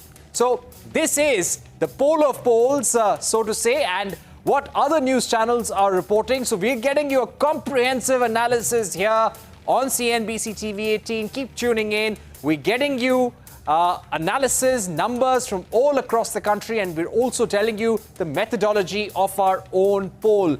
There were more than 95,000 participants, more than 1 lakh participants across 21 states who were surveyed, who were spoken to over the phone a day after polling had taken place. They were met in person as well. So it's a very comprehensive poll that we have carried out. Let's go across to all our guests. Once again, Charu Pragya of the BJP continues to be with us. Thank you very much. Shashank Shekhar Shukla, Samajwadi Party, thank you for joining us. Krishna Hegde, spokesperson of the Shiv Sena, appreciate your patience with us. Senior journalist Ninad Seth also with us, and thank you Sanjay Shastri for continuing to be with us as well. Krishna Hegde, if I were to come to you, yes, we're giving a strong number to the NDA in the state of Maharashtra. Once again, let's play out those numbers for you. But as per your own assessment, how do you think the BJP, the Shinde Sena and the NDA are set to perform in Maharashtra? We will cross 40, maybe win 42 plus 42. Important thing is all of us, the Bharatiya Janata Party, Shiv Sena, Rashtravadi Congress, the two factions of the RPI, the Maharashtra Navnirman Sena, and other allies, all fought together with a lot of unity, with one leader, Narendra Modi ji, a person who can take us to through to the next 25 years for a Viksit Bharat. And the kind of work he's done, the kind of work our Chief Minister Eknath Shinde ji has done in the state, along with the two Deputy Chief Ministers, Devendra Fadnavis ji and Ajit Dada Pawar ji. We were extremely confident, and even in the Panchayat elections earlier, we combined fared very well. The Uddhav Thackeray faction was last at number 6, and I think even this time in the Lok Sabha elections also they will be the last.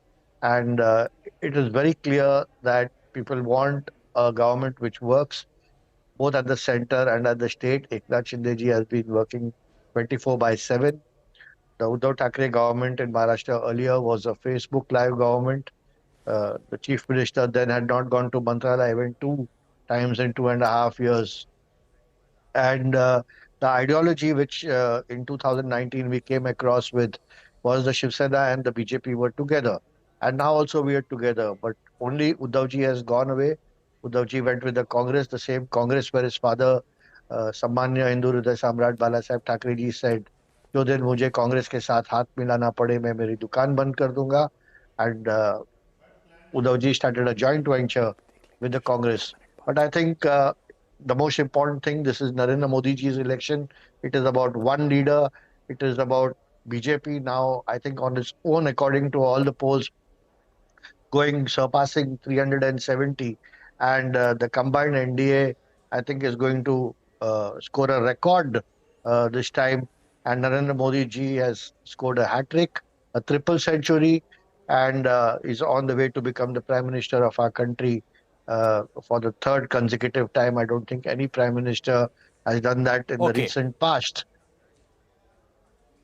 Right. Let me also get in our other spokespersons right now. We've got Krishna Hegde, of course, senior journalist Ninad Seth with us. Ninad, this was a complicated election in Maharashtra. You had 6 parties. The Shiv Sena was divided. The NCP was divided. Do you think there could be some challenges here? And how do you think this arithmetic ended up working in favor of the NDA? 32 to 35 in Maharashtra, 15 to 18 for the India Alliance. It's important to ask the question now, why do parties divide?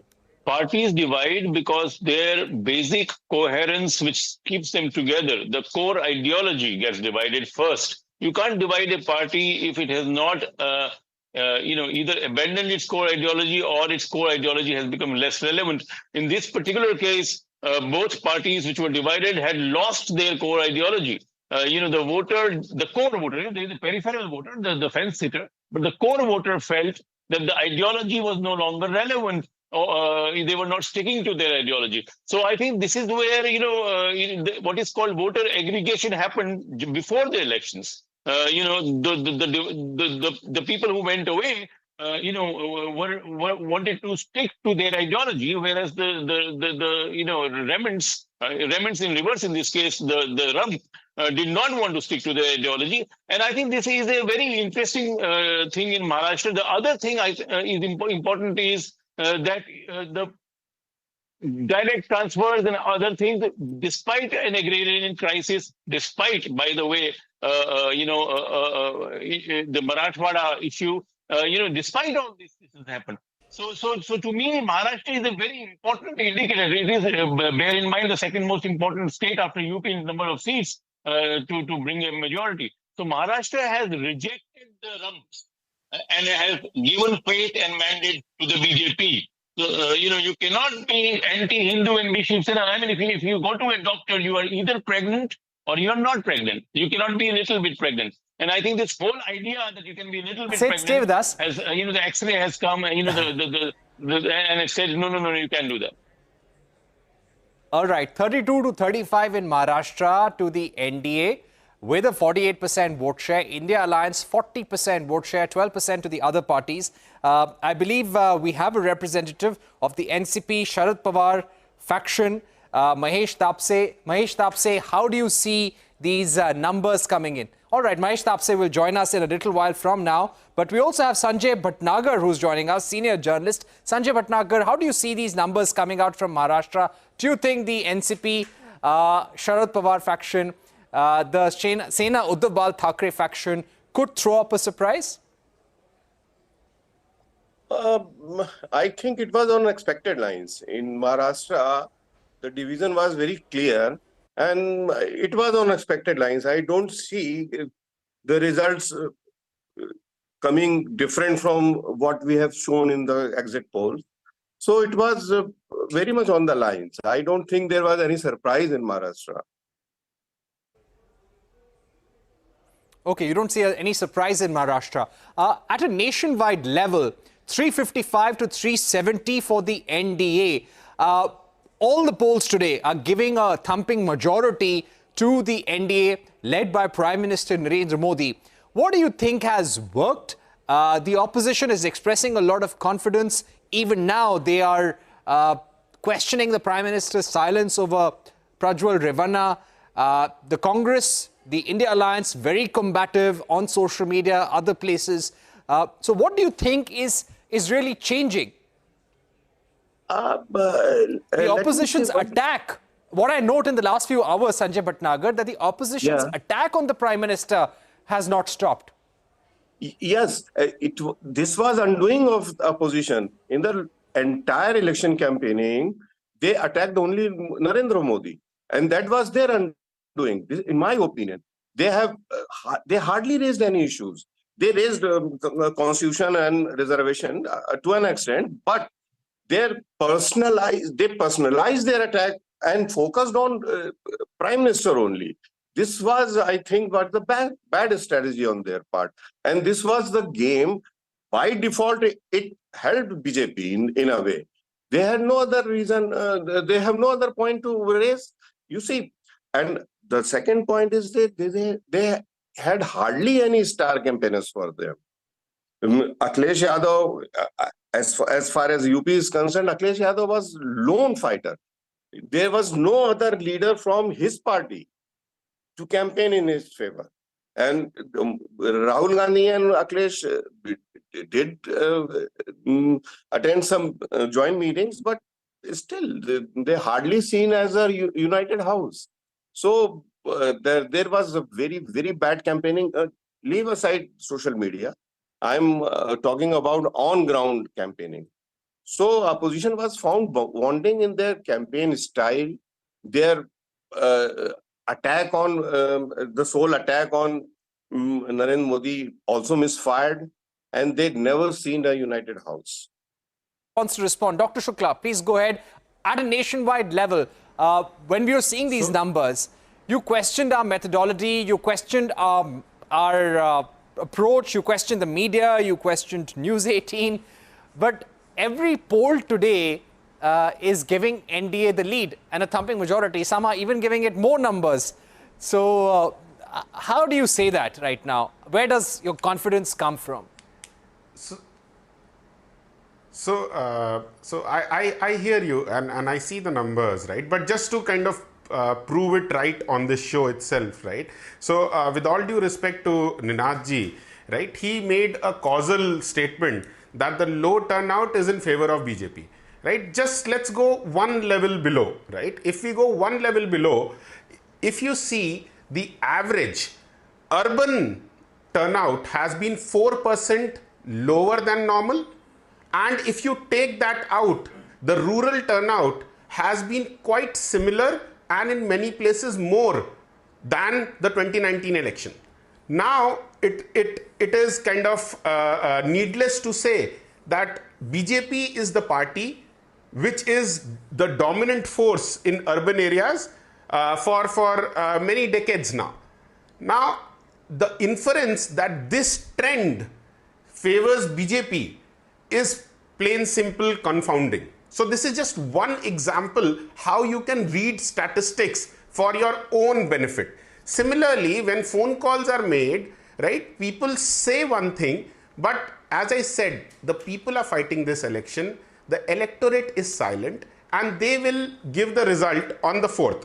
Now, there's one more thing that I would want to thank another one of our panelists who accepted that there is an agrarian crisis. Yes, there is an agrarian crisis, and you'll be surprised on the 4th to note that that agrarian crisis, that joblessness, that inflation matters more to people than being virulently Hindu.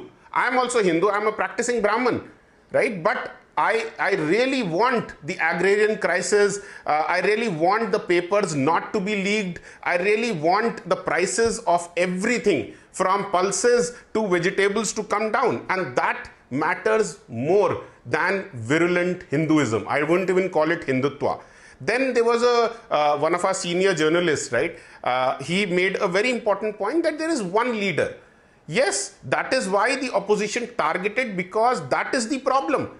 In India now, it is not BJP ki guarantee, it is Modi ki guarantee, right? There is only one leader, and that aspect is what united the opposition, and that is what has motivated the public to try and save the polity that has been built ever since independence from becoming electoral autocracy of the like that exists in, say, Russia, that exists in Bangladesh. We do not want that, and the electorate understands that. So that is my single point, that what is being touted as an opposition mistake to target the one leader is actually something that will work in our favor on the 4th. All right, Charu Pragya, I'll give you the final word. Thank you. You know, it's a bit rich to say that everything is about Prime Minister Modi, because the fact is that every single political party is going to project their tallest leader forward. So if you talk a lot about Rahul Gandhi, or Samajwadi Party quotes every statement made by Akhilesh Yadav, or the TMC is quoting Mamta Banerjee, you don't find any fault with that. And you don't have one leader because you never really managed to unite. We spent a lot of time asking you, who's going to be your prime ministerial face? You didn't have an answer to that. So today, saying that, oh, there is only one person, that's because we have clear leadership in the form of PM Modi.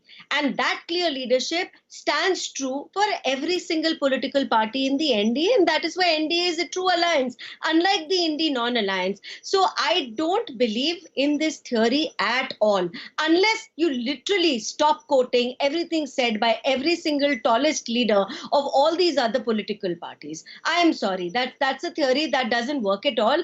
And lastly, I just want to say this: the people have spoken, the votes have been cast. Now, talking in a manner which puts down the tilt of the people and what the people want for their future is disrespectful to democracy. That's how I want to end this. All right. Thank you so much. We've completely run out of time. I'd like to thank Ninad Seth, Sanjal Shastri, Sanjay Bhatnagar, Krishna Hegre, Dr. Shukla, Charu Pragya for joining us for what has been an exhausting but very exciting evening.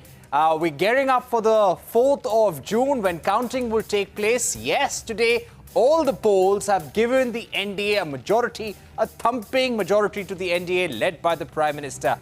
Everyone is saying that if these numbers hold true, it will be a stupendous performance by the NDA and a validation of the work, the image of the Prime Minister. But there can always be surprises. No one knows the mind of the Indian voter. We have seen confidence on the part of the India alliance. 295 plus is what they are claiming. They're attacking the Prime Minister and the NDA even now. So let's see what happens on the 4th of June. Before we wrap our mega exit poll coverage, we bring you the findings of a News 18 exit poll conducted across the country. Here is the methodology first. We have covered 518 out of the 543 Lok Sabha seats. 21 states were covered by the News 18 Poll Hub, which conducted this exit poll. The data we got from the voters was cross-verified with phone conversations, and after all of this, we are bringing you the findings of our exit poll. Yes, the big numbers from Uttar Pradesh for all the seats. The NDA, led by the BJP, expected to win 68 to 71 seats. The India Alliance expected to win 9 to 12. Let's also tell you about Maharashtra, where we have a total of 48 seats. The NDA Alliance is projected to win 32 to 38 seats. The Opposition Alliance is projected to win 15 to 18 seats. Remember, this was a state where there was a lot of complications in terms of the politics and political parties. In West Bengal, the NDA is projected to win 21 to 24 seats. The Trinamool is expected to win 18 to 21. Let's talk about Bihar. The NDA projected to win 31 to 34 seats and the India Alliance projected to win 6 to 9 seats. Let's also speak about the South Zone, which has 131 seats altogether. The Opposition Alliance is ahead and is projected to win 64 to 67 seats. But the BJP is gaining ground. The NDA is projected to win 51 to 54 seats and others are projected to win 14 to 17 seats. Here is the big all-India projection for 543 Lok Sabha seats. Here is how the numbers stack up. NDA projected to get 355 to 370 seats. India Alliance to get 125 to 140 seats. Let's see how things pan out on the 4th of June. Here is the verdict from other exit polls now. News 18 exit poll, 355 to 370 for the NDA. India Alliance, 125 to 140. Other parties, 42 to 52.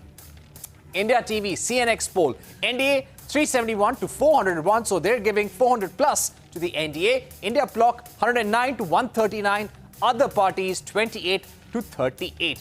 Dainik Bhaskar poll, NDA 285 to 350, India Bloc 145 to 201, others 33 to 49. India News D Dynamics poll, NDA 371, India Bloc 125, others 47. Jan Ki Baat, NDA 353 to 392, India Bloc 141 to 151, others 10 to 20. Republic Matrice, NDA 353 to 368, India Bloc 118 to 133, others 43 to 48. Republic P Mark poll, NDA 359, India Bloc 154, others 30.